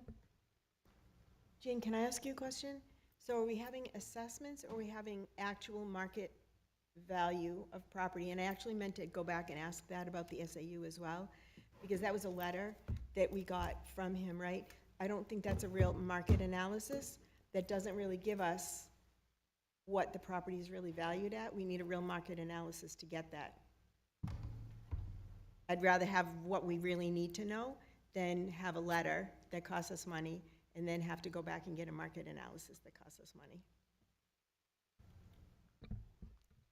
Sure. I mean, I can ask him what the difference is. I think when he did the analysis of the SAU, he did determine what he thought the property was worth if we were to sell at that period of time, and the same thing for South Range.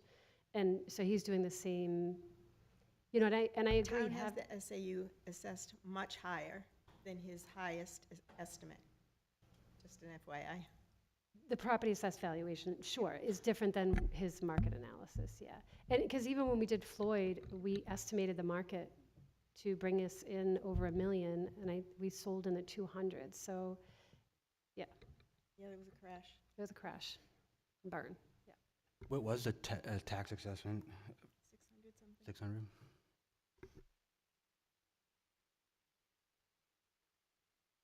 All right, Joe, you're up. Okay, just a quick update on strategic planning. I know we've talked a little bit about it. So the kind of first leg of that process was soliciting interest in participating in focus groups. So that started a couple weeks ago. Happy to say that we had 85 people from the community sign up to participate in a focus group session, and all 85 of those people have been currently scheduled. I believe Dr. Dancy confirmed with people earlier this week. I think all of them are in group settings. There was one person that just scheduling didn't work, so our facilitator set up a one-on-one session with that person just to try to make sure we heard from everybody. For anybody who wanted to participate in a focus group, but you're just hearing about it now, although the sign-up form has closed because we had to do some scheduling based on that initial information, if you really want to participate, reach out to me, jcrawford@sau10.org, and I will connect you with our facilitator, and he will make it work. They have been outstanding in scheduling that type of stuff. So we also launched a survey of our stakeholders. I think Dr. Dancy has put up a flyer that went out last week. To date, I think as of yesterday, we had 274 responses on the survey so far, 64 from staff members, 173 from parents, and 37 from community members with no children in the schools. That survey is open through this Sunday, May 19th. We will send another follow-up notification through our communication systems as well, just to remind people that the survey is out there. Additionally, we did reach out to a lot of our partners to ask if they would also publicize the survey. So the We're very thankful that Dave Karen and the members here at Town Hall have agreed to send it out to all of their distribution groups. So I did see a confirmation of that today. I don't know if it actually went out yesterday or today, but I know that Dave had worked hard to talk with all of his people. We did an interview with the Derry News last week, and we also connected them with our facilitator because some of the questions they had were specifically about the strategic planning process. And while we could explain some of that, I said, knowing our facilitator, I think he'd be very happy to talk you through kind of the work that they have done with other communities and the plan for that work. So that was excellent.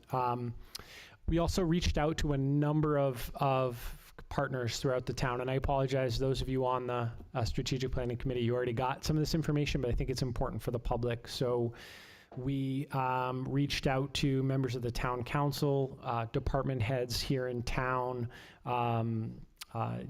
other community organizations like Head Start, Marion Garish Community Center, the Upper Room, Jane Cuthbert here, extended daycare program.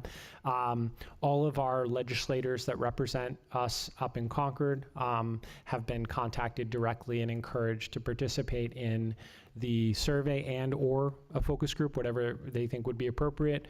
I also asked if they have any distribution groups that they wouldn't mind sending the survey out to their people, because we recognize that not everybody who has a perspective, a valuable insight into this is necessarily directly connected to the schools through our messaging system. So we want to spread that far and wide for everyone. So as I said, we will be doing another follow-up message that goes out through our Parent Square piece. We are talking about it right now, partly hoping that a lot of people are watching and will see this and say, oh, I haven't filled out the survey, I should do that. You can find this flyer and get a direct link to the survey on our school district website. I believe it's under the latest news section, which is on the front page. We also gave some copies to some school board members with QR codes on them, and I think some school board members were planning on hanging those at local businesses or handing them out in the community. And so that's the really important part of the strategic planning, is this part that I'm talking about right now, which is really gathering information. Right, so we're gathering qualitative data through focus groups and conversations, interviews with people, and then we're also gathering quantitative data through the survey assessment. The team at G&D will be analyzing that and then bringing us that feedback over the course toward the end of this month, and we'll be convening a visioning team that will include school board members from the strategic planning group. It'll include some staff members, teachers, assistants, other members of the staff. It'll include building level administration. It'll include central office administration, and it'll include some parents. That team will take 2 days to really look carefully at all of this information and use it to formulate a vision for the future for the district. Then that'll go through some cycles asynchronously, where people will get feedback from G&D. They'll say, is this what you think you saw? We'll have some time over the summer to look at that, and then toward the end of the summer in August, we'll convene an administrative level team that will then take that, including board members, and write a strategic plan. The hope is that all of this is wrapped up early in the fall. That's our target. We'd like to get this information out to people as soon as possible, but we also want to take the time and do it right. Have I left anything out, or do you have questions about strategic planning?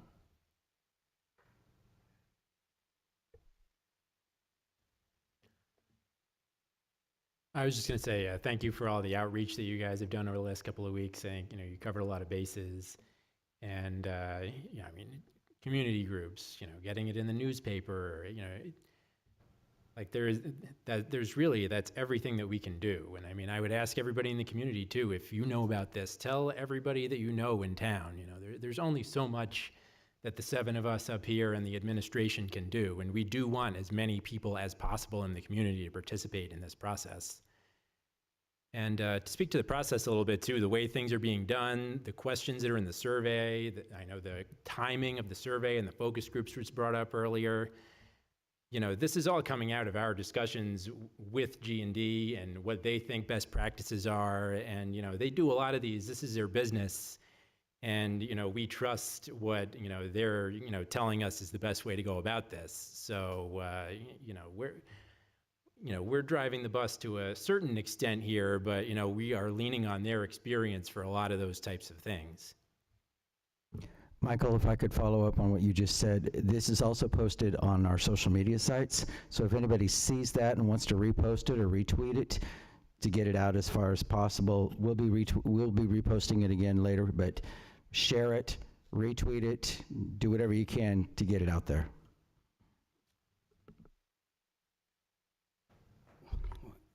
Yeah, so when you get the question, what is the future is now, what does that mean? The future is now, what does that mean? I assume it is you're gathering data from a bunch of different sources throughout the town and trying to formulate a strategy as we move into the next X number of years. Because that was a question that was asked, what is the future is now? The future is now, what does that mean? That's my assumption, just correct me if I'm wrong. I don't think you're wrong. I think strategic planning is about a forward-facing future look at our district. What I was going to say, which I neglected to share, aside from the focus groups, which are largely targeting community members and families, other strategic partners, like I had mentioned, there will also be focus groups for staff members, and those will be both during school days where we can find time for people, although that can be really hard, as if you've ever talked to a teacher about how much time they have during the day, they don't have much. They eat standing up. So we'll also have sessions before school and after school for staff members. So I just neglected to say that. I just want to make sure you knew that. I'd sent a message out to staff already letting them know.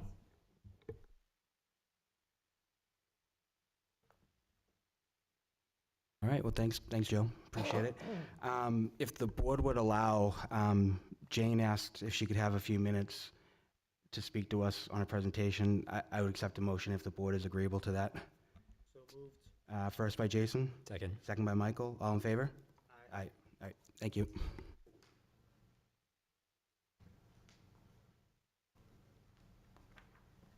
I want to thank you for interrupting. I do apologize. Today is my anniversary, 52 years, believe it or not. I was out to dinner. And I'm sorry I missed the general. As the executive director of the Greater Derry Extended Day Program, we want to thank the board for allowing us to come into West Runningbrook. We are really excited about running the 5th and 6th grade program up there. The other thing that we really wanted to do, I had stopped by the superintendent's office about a week or so ago and gave an invitation. This is a little hard because this is starting at Derry Village. I get a little, 37 years ago. We are having a bit of a party, if you would, dinner. And the school board has supported the after-school program all the years that we've been here, and we really want to continue that relationship. So I do have an invitation for you to come by on the 31st. It's not an elaborate dinner, but it is salad and pizza and a little bit of fun with the kids. If it's all right, I know, David, that you are chair, but I would like to present it to Jonathan as an alumni.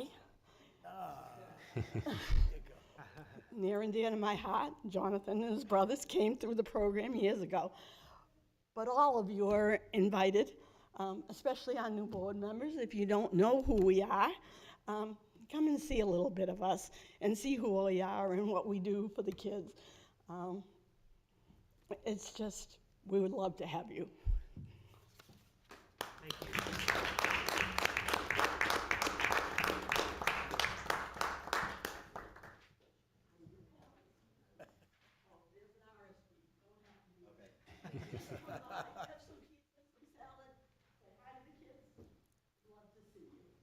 Thank you. Thank you, Jane. All right, so this is just a quick kind of update. So there's been just some discussion that I've heard from different board members, and I want to hear from everybody tonight. Typically in the summer, July and August, we usually only have one meeting during the summer, for each month during the summer. So the thought process was we want to add, whether it's a workshop or another meeting, we can decide that later, but we want to add another meeting at the end of each month to ensure that we're tying up any loose ends that may be there for September, and guaranteeing that we're addressing everything and making sure we're ticking tying. So, you know, if anybody has any comments or suggestions, that's something that a couple people brought to my attention, and I talked to Joe and Austin. They seem to be okay with that. So I'm open to the floor. I think it's important. I've asked to do that for the past 2 years. Can't take time off and have things run smoothly. And people have vacations, they can't be here, but it's important to meet. So one thing I would add is, and this kind of goes hand in hand with the topic that's coming up, Fiscal Advisory Committee. I don't know if that's maybe it's a specific, I don't know, finance or budgeting workshop, but I mean, I'm open to, having that meeting, whether everyone on the board, as long as there's a quorum, can make it, you know, I think we'd be fine. Same with the administration. I think obviously be a little bit lax. Obviously expectations throughout the year are different, but you know, in the summer, we understand people aren't going to be here. Yeah, I agree. I mean, I think every summer it makes sense to meet twice per month, but this summer, especially going into the restructuring next year, there's a lot of moving pieces, moving parts.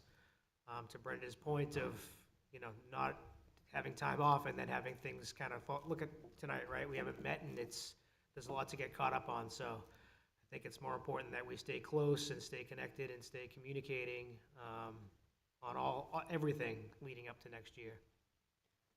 Yeah, I mean, those meetings last summer, you know, with everything piling up over the course of a month, those were some long meetings in the summer. So, you know, I think it makes a lot of sense, especially, you know, with a big year coming up, that, you know, we're kind of meeting at a more regular cadence than just the once a month in the summer, because things aren't necessarily going to be slowing down.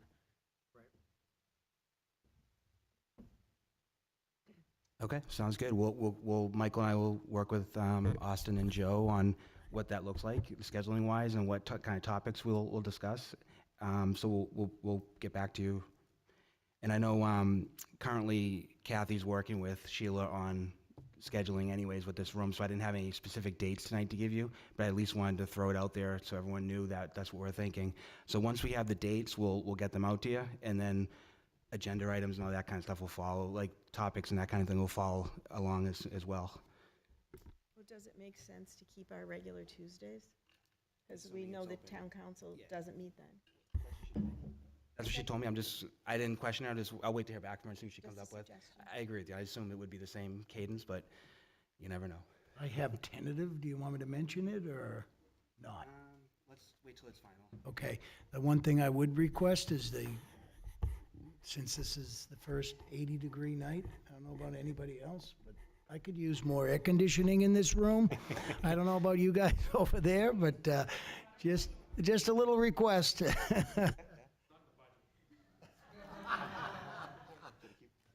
Can we just expect to have those dates by next meeting? Oh, yeah. Okay, all right, perfect. Great. Maybe even before that. Okay. I'll talk,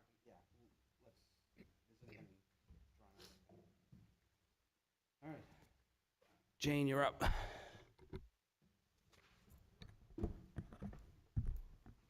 Okay, and I should have made mention while Jane Cuthbert was here, but her program, in order to stay in compliance with the additional number of students that she'll have at Grinnell, needed to add a curtain room divider, just like they have at Barca. And so if you see that when you go over to Grinnell, that was paid for by the Greater Derry Daycare. And I believe that Jeremy is going to be doing the wiring for her.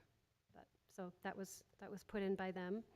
And I have included in your board packet the most up-to-date financials that we prepared last week.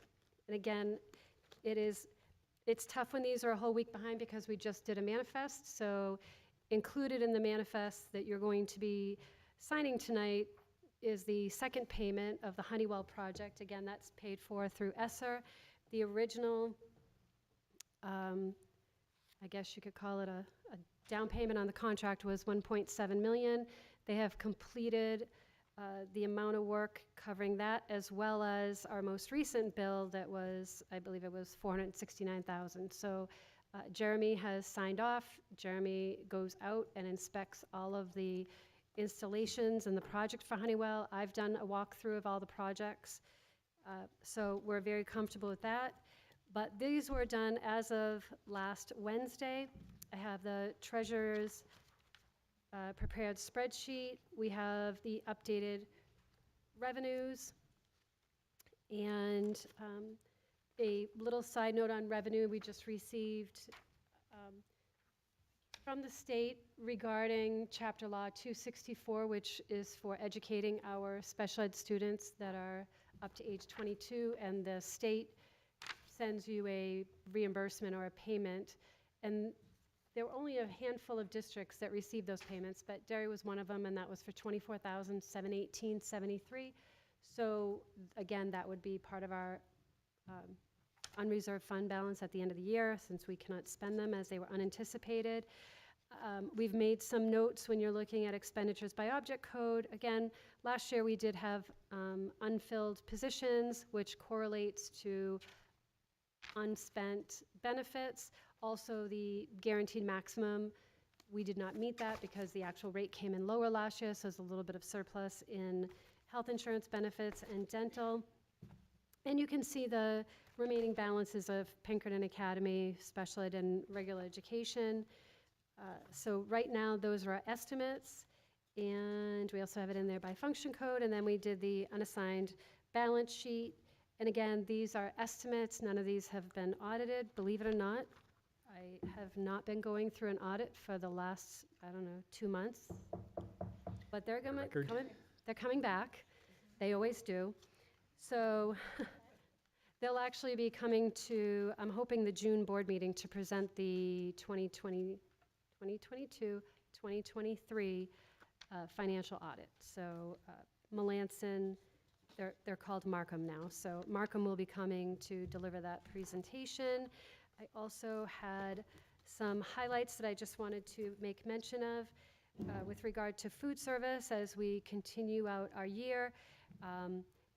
We have, I think that they're down to about 18,000 in uncollected outstanding debt from families. So we encourage families, particularly our 8th grade families, that they're going to move on to high school, if they could check their outstanding balances and try to get those paid. And if they can't do it in full, contact Christina to make a payment. So we're about at 18,000 for them. I also want to make sure I thank the town who, if you notice when you're going past Hood, if you're coming up from where the senior living is and the condos on the right-hand side, you can see that the town cleared a lot of the trees and brush back. So when you're turning the corner, it just looks amazing coming around the corner looking at Gilbert H. Hood. And they cut down all of the trees and brush that were on our property further in than they really needed to. And I just really want to thank them because while they were doing the rest of their work, they came in and did that for us. We don't have that type of equipment, but I want to make sure that it doesn't go unnoticed how much we appreciate the collaboration that we have with the town when doing things like that. Our maintenance department was out there yesterday. They seeded the grass. They have put hay on the grass, and so or on the area that has had all the trees removed, so where all the soil is. So we're hoping that that will be beautiful lawn coming up. Yesterday, I also worked, and I'm going to be scheduling our audit for this summer, so I will report back with the dates that we're going to be having that at the May 28th board meeting. This morning, Jeremy and Rob and myself met with Brian from ARM Roofing and Josh from Tech Roofing. Josh is the company that's going to be doing, well, from Tech Roofing. They're the one that's going to be doing the replacement roof at Barca this summer and the replacement roof at West Running Brook. So we met this morning to go over scheduling, any details that we are going to need to know as far as where they'll be putting their materials and their start times. There's also a list, and they were presented to the board, of miscellaneous roof repairs, and Tech will also be doing those, but they're going to start doing those now. That's not part of that $1.8 million contract. I think it's somewhere in the $150,000 zone, and it's all schools. So even though Derry Village is going to be closing, there is an area of that roof that has to be secured. So it's not a large amount of money, but that has to be taken care of as well. So each school will have a little bit of work done on them. They'll be doing that now. They will be starting on delivering their materials the week of June 17th. So once school's out, Tech will be there getting ready to start the project at West and Hood. So we're really looking forward to that getting done, and we will make sure that we bring updates at each of the board meetings. So, and you're obviously welcome to go over there, and we feel really comfortable and confident with the work that's going to be done. And lastly, I am the school district representative on the committee for Touch a Truck with the Derry Police Department, the Fire Department. And Touch a Truck this year will be June 1st, and we will be hosting that again at West Running Brook. It's from 10 a.m. to 2 p.m.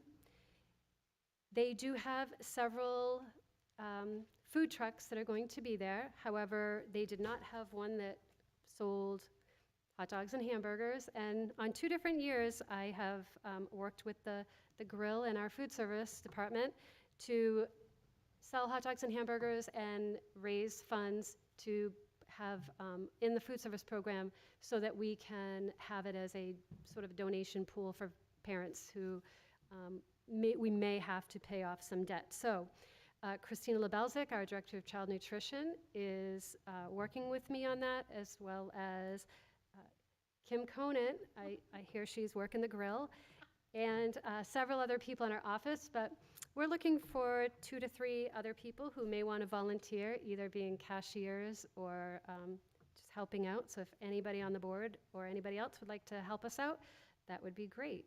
So Touch a Truck is 10 a.m. to 2 p.m., and it is an awesome event at West Running Brook. And I also would like to make sure I thank First Student and Chandra and Cliff. They have been providing shuttle buses for us at no cost for the last several years, and they also bring a bus for our students to, or anybody who comes, to get up and look on the school bus, and sometimes that's their first experience with a school bus, and it's really awesome for them. So we are looking forward to that event. And there's also free helmets. I think this year the police department got 250 free helmets, so they will fit the children and try to make sure that it's measured for your head.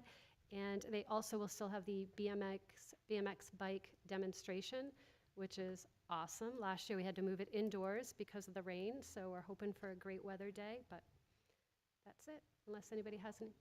I'm sorry? Helicopter this year? Yes. That's always a huge draw to that event. Yep, and there is no cost for admittance.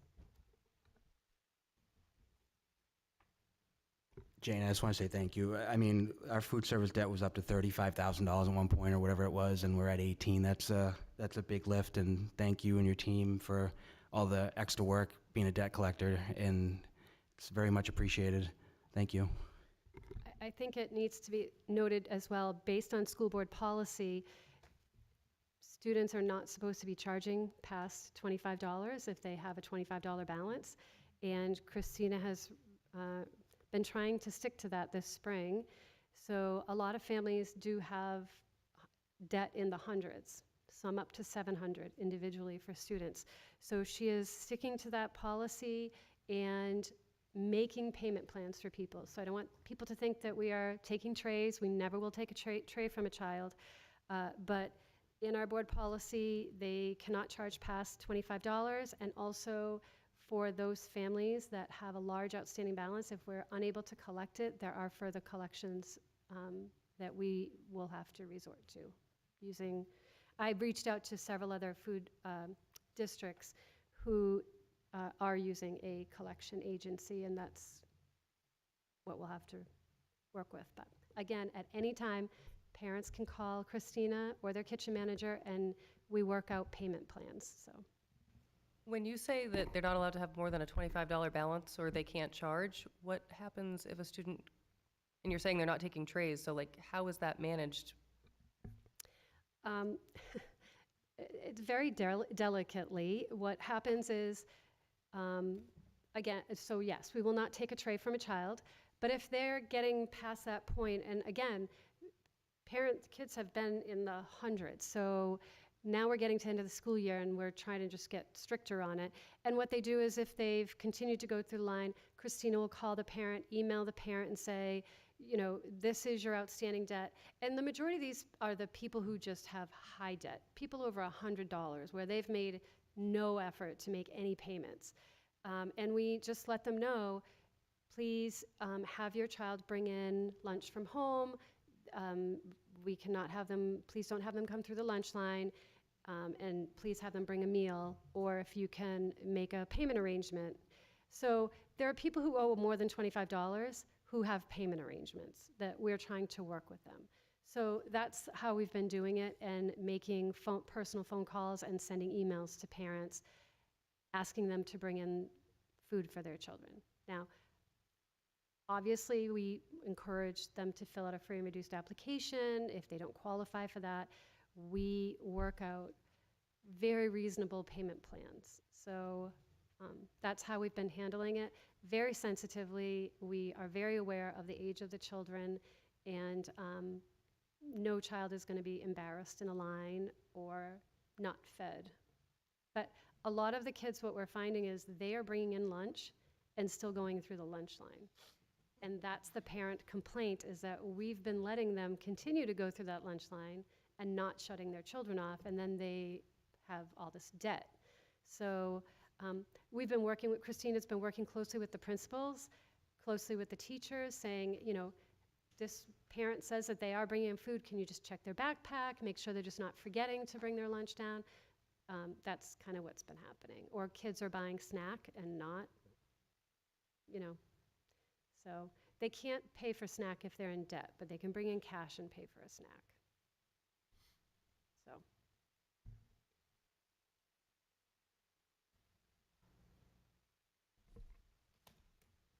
Jane, thanks for putting these numbers together. A couple questions that came out of the reports that I had. It looks like we're about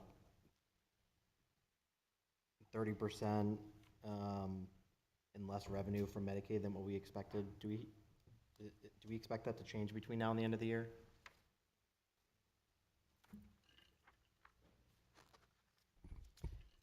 There are some rates that we just put in for the NECC classroom, so that should free up some money.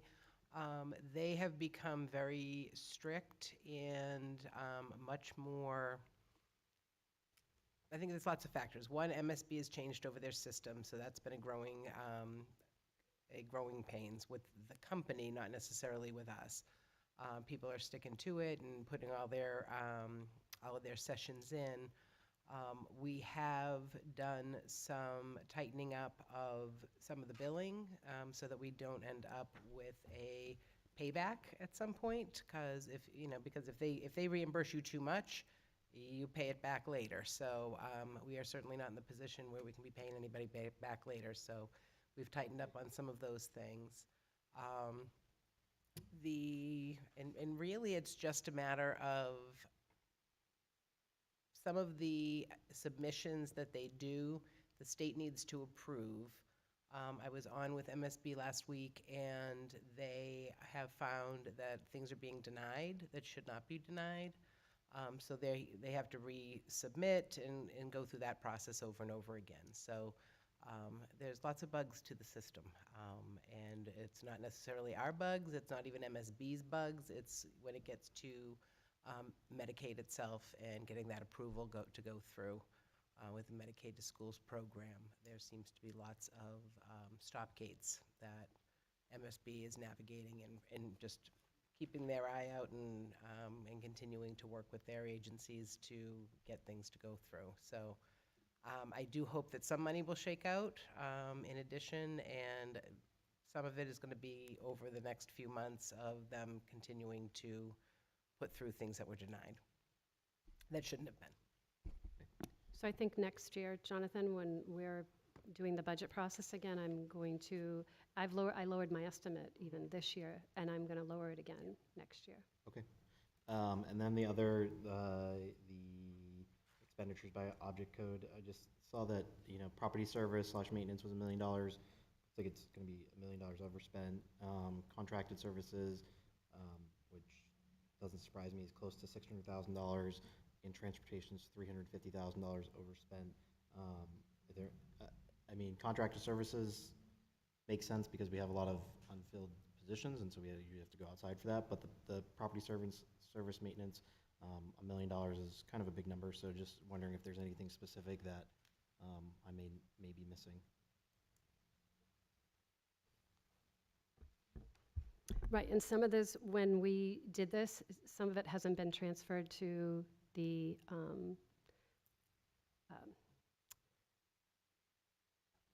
sorry, thank you, the capital reserve account. Okay. It's just a timing piece. Thank you. You're welcome.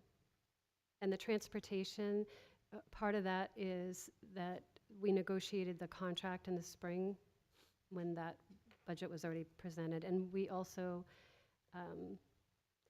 the homeless transportation has a large increase, and based on student need, we had to add additional special ed routes. Thank you. So on the going back to Medicaid, for the denials, we're not going to get dinged on any timely filing issues, right? That is one of the things that they're tightening up on. They just got word that there is a 2-week, they're moving towards a 2-week thing where everything needs to be submitted within 2 weeks. That has just come down to the Medicaid to Schools program. I know you deal with that in your job outside of here. And so that's one of the things. They are constantly tightening up on rules. And New Hampshire has a way of creating rules that don't really exist as far as the federal plan. But they keep putting more and more things. I'm not quite sure why, but there seems to always be an extra rule that New Hampshire adds in that makes it more difficult to get things processed. Massachusetts isn't any different, by the way.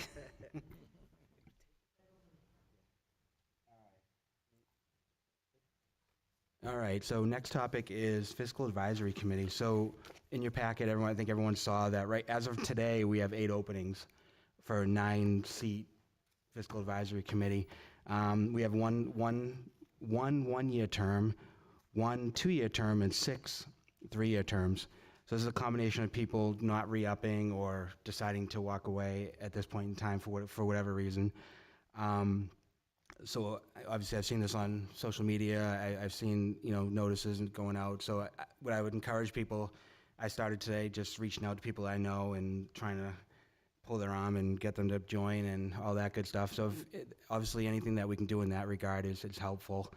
I know there's mixed reviews on experiences on fiscal advisory. I can say from my personal experience, when I was on it for the year, I had a very good experience. I felt the board was very receptive to ideas that I brought to the table, and I felt valued in that discussion. I can't say that everyone feels that way, but I think it's a necessity to have people with different perspectives, different walks of life to contribute their feedback and thoughts. We may not always agree, but it's good. We try to bridge the gap. But so I hope that, I know the deadline says June 4th. I'm sure if we're still low, we can kind of extend it out a little bit. But I would encourage board members to reach out to people and see if we can get people to because as you know, we get a lot of emails. We get a lot of emails saying, hey, you guys, why are you doing this? Why are you doing that? Why is this going on? This is a good opportunity to get involved. And this is it's not a huge time commitment. 6 to 7 weeks during the fall. Some homework, obviously, that's involved. But I think, for people who come to the board meetings and pay attention, I think it's a good opportunity to understand how the budget works and really feel the pain that we feel from a reimbursement perspective or funding perspective. So I hope people will sign up, and I hope we can try to convince people to join, because it is worthwhile, and I think it's worthwhile, and hopefully we can make that happen, because having one person right now is not great. So we've got some time, but let's hope that we have more interest. Thanks. Did we just have 8 out of 9 leave?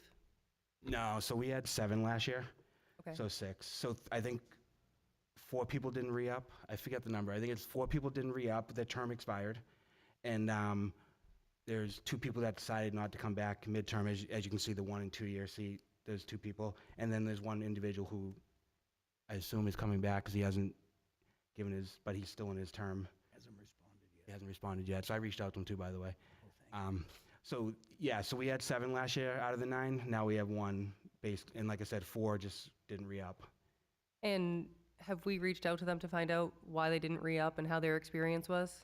Yeah, so Kathy reaches out to them, and if I'm not mistaken, 3 out of 4 of them haven't got back to her yet. So she's waiting to hear back from them. But the assumption is, we're making an assumption right now, we may have 5 people, but as of right now, people haven't responded. I'm kind of assuming if they're not re-upping, but yeah, so they've reached out. I have a few personal connections with people that are in fiscal advisory, so I will be reaching out to that individual person as well, because I was kind of surprised that he kind of left. So I'll find out that personal reason there.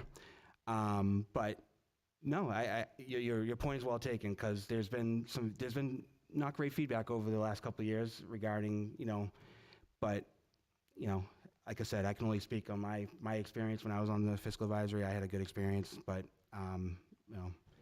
And who leads this committee? How does... So during our budget process, there's not really a leader of the committee. They're really, there was one individual who he took control of the reporting at the end when we do the district meeting. But essentially, they're a group of individuals who come to the meeting and give their input on what we're discussing at that point in time during the day. Last year, Jonathan did a good job of including them from a vote perspective. We actually took we took votes of everybody to make sure to see where people stood. 6 out of 7 voted for the budget last year during that meeting. So, they're not shy to say things. They're not shy during those meetings either. So to have 6 out of 7 vote yes on the budget was, I thought, pretty good, because there was a very vast, group of different personalities, and I thought it was pretty good that 6 out of 7, said yes. But yeah, so that's really it. It's really, we're in a big square, big oval kind of, and we just kind of discuss and go through the topic of the meeting. Usually there's a big topic every meeting. Is there any other information other than this that we can share? So that's a very good question. So Jane, I was going to ask you, do we have, you have those introductory slideshow, right? The one you usually do in the very first meeting. That might be good to give to the board, and if people ask, like, what does like this entail kind of thing, I think that's a good start to see what it's not a full picture, but it's a good start to see what the meetings look like and what's involved. So that's a good point, Katie, because someone asked me that question today too. Okay. And then I guess also, where are we publicly advertising that these openings are available?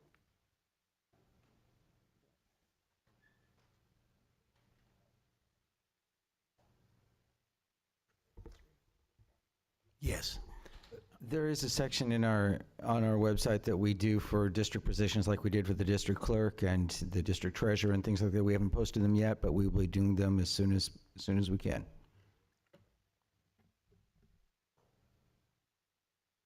I know a lot of the good things. Word of mouth is always great. That works out well in these situations. But social media is, as you know, not everyone's on the Facebook page of Derry Cooperative School District, but I find word of mouth has been pretty good in this situation, because you can talk to more than just parents, and you got anyone in the community can be part of this committee. Would it be worth, Joe would put together a pretty comprehensive list of outreach for the strategic planning. Could we start including more of those contacts with our school business, really anything that we have going on, so that, feedback that we got was that we're not reaching the community. They're clearly open to helping us with the strategic planning. Maybe they're more willing to help us with other areas too, so maybe we could start here or continue with this. That's a great idea. And I think one thing I forgot to mention is this is pretty, you don't have to be an accountant or a CPA to add value to this committee. You can be whatever. Everyone brings different perspectives, and it's not always nuts and bolts math and accounting kind of stuff. It really is vision and things, other things that you want to happen for the next school year as part of it. So it's really something to stress, as well as people of all backgrounds should really consider it. I'd like to correct my statement. It was posted on May 7th. It's already on the on the school district website. So, and Katie, just a little history. Fiscal Advisory Committee was born from a budget committee that was voted in, I'm going to use the wrong year, possibly 1993. So it was going to be it was an elected budget committee. The following year, the voters came back and said, we want a fiscal advisory committee. We don't want a budget committee that has a lot of teeth and is elected. So the fiscal advisory was born through the vote of the community. Just a little history. We did. All right, Austin, you're up. Okay, personnel. I have a couple of resignations that I hope the board will accept with regret. Casey Bernardo, special education teacher, West Running Brook Middle School, and Christina Labriola Tucker, special education teacher, South Range Elementary School. I'll move to accept them with lots of regret because they're both fabulous, and I'm very sad to see these in my packet. First by Brenda, second by Jason. All in favor? Aye. All right, thank you. And I have one nomination, Samantha Rodriguez, library media teacher at West Running Brook Intermediate School. Move to accept. First by Brenda, Second. second by Michael. All in favor? Aye. All right, thank you, guys. All right, Austin. Okay, I'd like to thank Brenda for making the administration and the board aware of this. I'll begin tonight by mentioning the passing of Richard Fisk, who was one of our middle school math teachers for 34 years. As a matter of fact, our assistant superintendent, Joe Crawford, told me when he saw this in my report that he was his 8th grade math teacher, and Joe raved about him, said he was fantastic. He started chess clubs at both middle schools and was well known for his #1 rule for students: think. Condolences go to his family and friends as we thank Mr. Fisk for all that he did for students here in Derry. Please observe a moment of silence in his honor.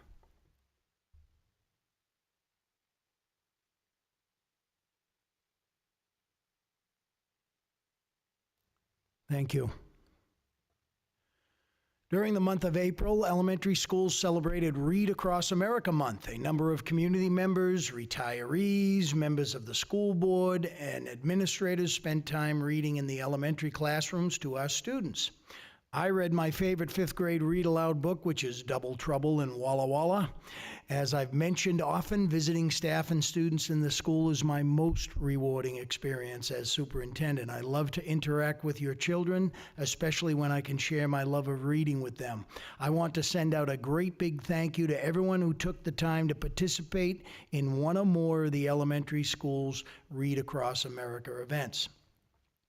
Over the past 2 weeks, both middle schools celebrated their National Junior Honor Society's NJHS induction ceremonies.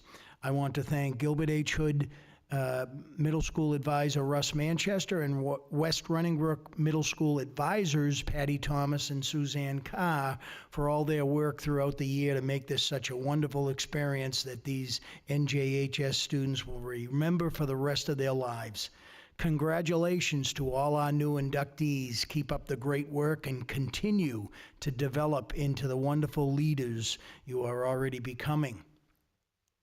I have an update on kindergarten registration. This year we have emphasized over and over again that it is first come, first serve regarding availability of seats in your neighborhood schools.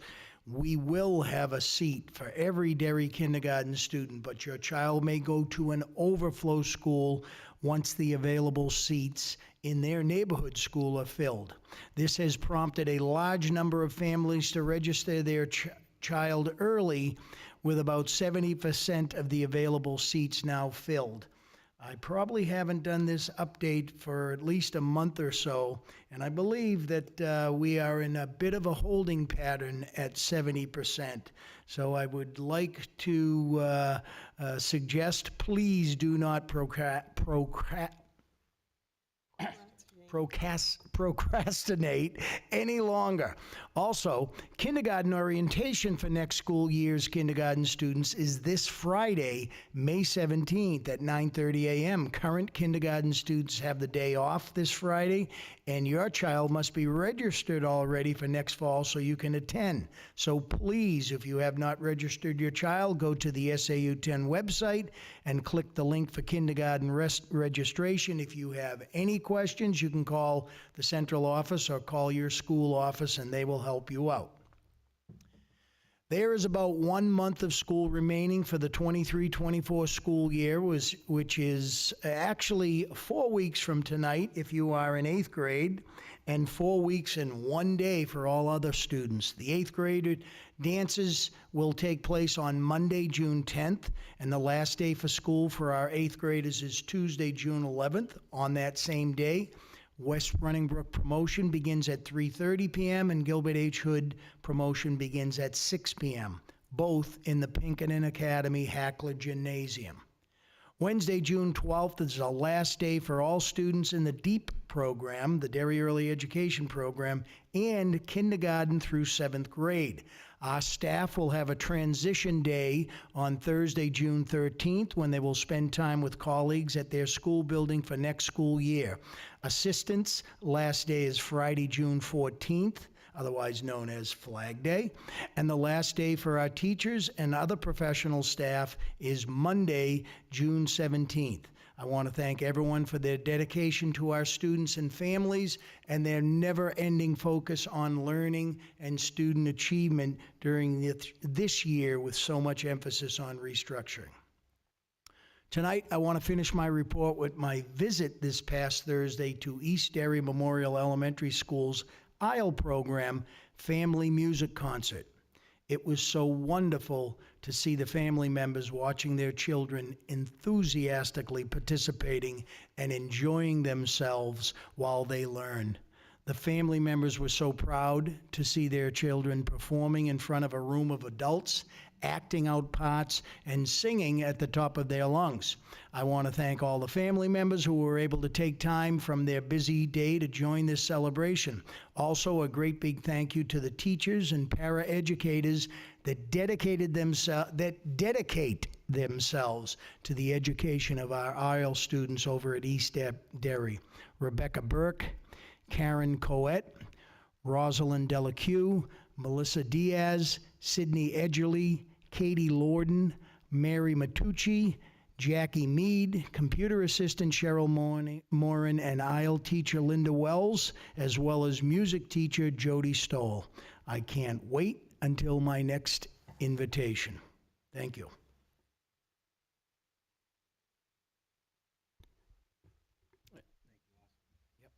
Thanks, Austin. All right. So we have FYIs, we have the May enrollment reports. I don't know if there's any questions for the administration on that.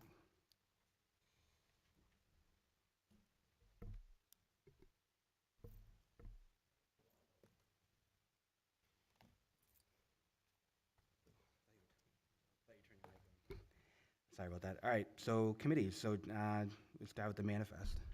I move to approve the manifest in a grand total of $7,633,336.02. That consists of general payroll of $5,104,528.52 and general expenses of $2,528,807.50. Second. All right, we got a first by Jonathan, second by Jason. All in favor? Aye. All right, passes 7-0. So I know we had a bunch of committee meetings in the last 3 weeks, so anyone who wants to share an update on what they've done over the last couple weeks, that'd be great. Well, facilities and strategic planning both met since the board last met, but I'd say we pretty well covered all aspects of those two subjects tonight. So the strategic plan committee does have another meeting on the books for Thursday morning. So, and we'll probably need to have facilities meet at some point soon again.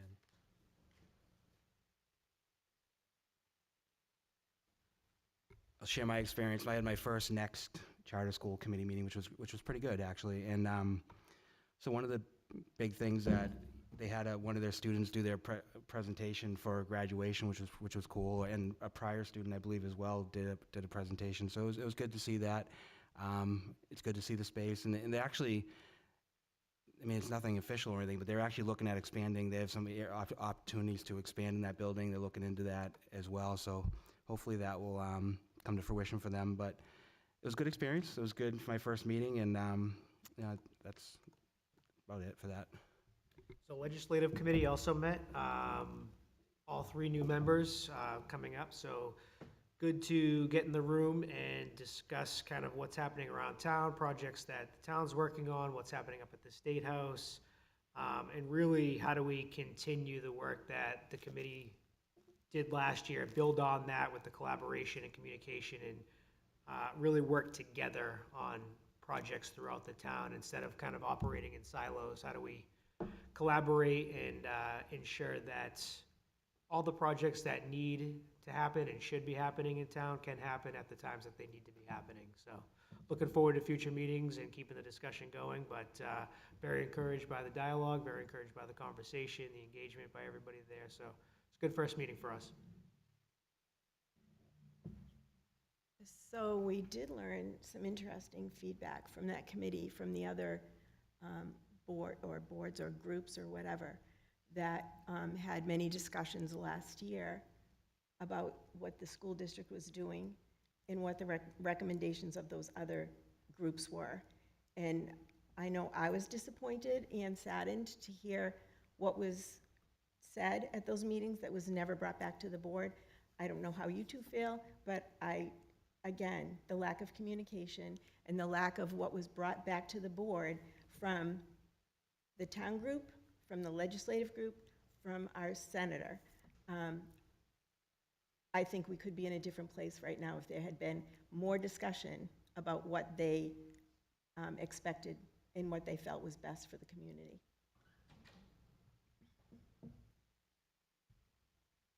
So since we're talking about legislative, there's 2 big bills in front of the Senate Finance Committee. Today, they looked at HB 546, which was a bill that would give a floor of $50 million per fiscal year for building aid. They decided to send that to study. I'm not sure what they're studying, but apparently they need to do more research on what that means. So you would know more than me. I don't know what that means, but I think the data is pretty clear, but apparently it's not. So they got to figure out a study on that. And then My guess is they're going to try to figure out where the money's coming from. If you've watched the news, the state has got some serious situations going on fiscally, so they're probably trying to decide where the money's coming from, and also who needs it, right? Where the real needs are, right? Sure. That That's hurts. what I'm talking about. I'm talking about some serious lawsuits Oh yeah. and retirement Yep. that they're struggling with right now. Yeah. A lot of problems. Mhm. Goes around, I guess. Then we got HB 1583, which Senator Birdsall got back to me, and she said they'll be making a decision on that next week, whether it's Tuesday or Wednesday. It sounded like they're meeting on Tuesday again and possibly Wednesday. So that's the big one that really will help the district. As you remember, Representative Leon came to our meeting and kind of talked, I think she said $3 million, a number that would help the district. So that will be definitely pay close attention to. I recommend, I think I sent it out on social media. I'll recommend it here that people reach out to Senator Birdsall, as this is, a critical bill that will help our district and others in the state as well. While the Conval lawsuit's being adjudicated, this will kind of supplement that for a little bit until we figure out what's really going to happen long term regarding school funding. So obviously reaching out to Senator Birdsall will be key, because she's one of the key votes on the Senate Finance Committee for that particular legislation.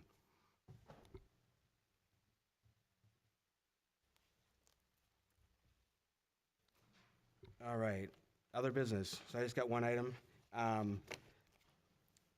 I think we talked about one of our meetings, or maybe it was during our goals meeting, I forget, but we talked about the New Hampshire School Funding Fairness Project. They are coming to Derry on June 6th. So they got rescheduled from May 23rd because we were at the sending town meeting to June 6th, 7 p.m. at the Marion Garish Hall. This is an independent group. There's no sponsorships. They are coming. And I looked at their website. They actually go to a ton of towns, so that we're not the only ones. So obviously, I'll be sending a more formal update to everybody here, but that's tentatively right now. Well, it's not tentative, but that's the date right now is June 6th. It's a Thursday at 7 p.m. At Marion Garish Community Center. I guess one thing I would add is, I think one of the big disconnects when people come talk to us is the understanding of how we're funded from the state, and this would be a great opportunity for people to spend an hour or an hour and a half hearing from a group that knows probably better than most of how this works and the ins and outs. So I'm going to attend. I know some. I don't know everything. I'd like to know a lot more than I do. So I think it's a great opportunity for people who want to be informed on how things work from a funding perspective and what our restrictions are from a district trying to make things work. This is a good opportunity to go. I'm sure they'll take questions. You can ask questions of them. So I think it's a really good opportunity and something that we talked about, bringing to Derry. No, it wasn't us, but they coming to Derry so we can kind of get that information out there. Sadly, I'm not available June 6th. I was going to the May one, but I can't go to the May 6th. Oh. That's why we had we had the sending town meeting that night, so I had to tell them. I didn't realize. Apologize. So one last thing before we adjourn, unless someone else has something. We are scheduled for our non-public session on May 21st, 6 p.m. We confirmed at West Runningbrook. I have a meeting with Will Phillips tomorrow to discuss guidelines, whatever agenda, whatever you want to call it. So I will send out a formal email to everyone here regarding that after my conversation tomorrow. And then that's all I got. I just wanted to congratulate Francesca DiLorenzo, who was the first place winner in the Patriots Pen. She's a Gilbert H. Hood student and a former Grinnell student, so we're really proud of her work. And I also wanted to comment on the Isle concert. Holy moly, what a way to start the morning. I wish I could go every day. Those kids were so great. Kudos to the staff and the parents. It was a wonderful, wonderful day, wonderful morning. Yep. So thanks for inviting us. I do have two questions. In Jane's update, we talked about the roof replacement at West Runningbrook, but we're also about to do another survey on the building. Is there going to be any impact or changes? If we have a crew replacing a roof, is that going to have any impact on the facade at that building that we should be waiting? Does that have anything to do with timing there? No, great question, but actually earlier in the year, Jeremy, Rob, and myself met with ARM, the roofing consultant, and the contractor who won the bid to discuss whether there would be any issue. That was originally when we thought we were going to be able to do the banding. It was before the vote. And there were going to be no issues. We worked on collaborating, how they were going to work well together. When we did not get the warrant article and had to go to a Plan B, we met with Tech Roofing and ARM this morning to talk about if they have to do any of the netting, how they would work together. So we're good on that. I meant more like structurally, if we have crews replacing a roof and doing things, is that going to have any impact on the shifting or moving of the banding, in which case we're about to pay for a study, but yet there could be changes because of all the activity that's about to happen in the building? They did not say, and Alan is very aware from Gail that we're having the roof replaced and did not say that that would have any impact. Okay. I'll call Alan tomorrow to just confirm, but they did not mention anything like that. Thank you. And then, I know we're in and out of that building every day. We have a school operating out of there, but then we also have this big touch-a-truck event there, but we're talking about that building being a liability. Is that really the best location at this point? I think that, I think when we talk in terms of the safety of that building, I think, yes, we are able to have that. Again, we've had many conversations with Gail. We are watching to make sure that there's no hazard or immediate danger to anybody on that property. So I think that we're okay. Yeah, I would concur with that, because I know you were at with Michael, myself, and you were at that meeting, and Alan, he didn't say anything about imminent danger or shut down the school. He just said it needs to be addressed. And yeah, it's a concern, just like a lot of our facilities are concerns. But I mean, I was at the meeting, and I don't remember him saying imminent danger or anything like that, so It's an identified, Yeah, it's an exactly. identified issue with the building, and for their own liability, because they've identified an issue, they can't say if or when. I mean, none of it could ever come off the building. It could be years. So, but because they've identified issues, that they won't, because we've asked them, well, when do you think, or could it ever happen? They just are going to stand by their report that issues were identified and something should be done as soon as you can. But I don't think that there is an imminent danger that something's going to fall from the side of the building tomorrow.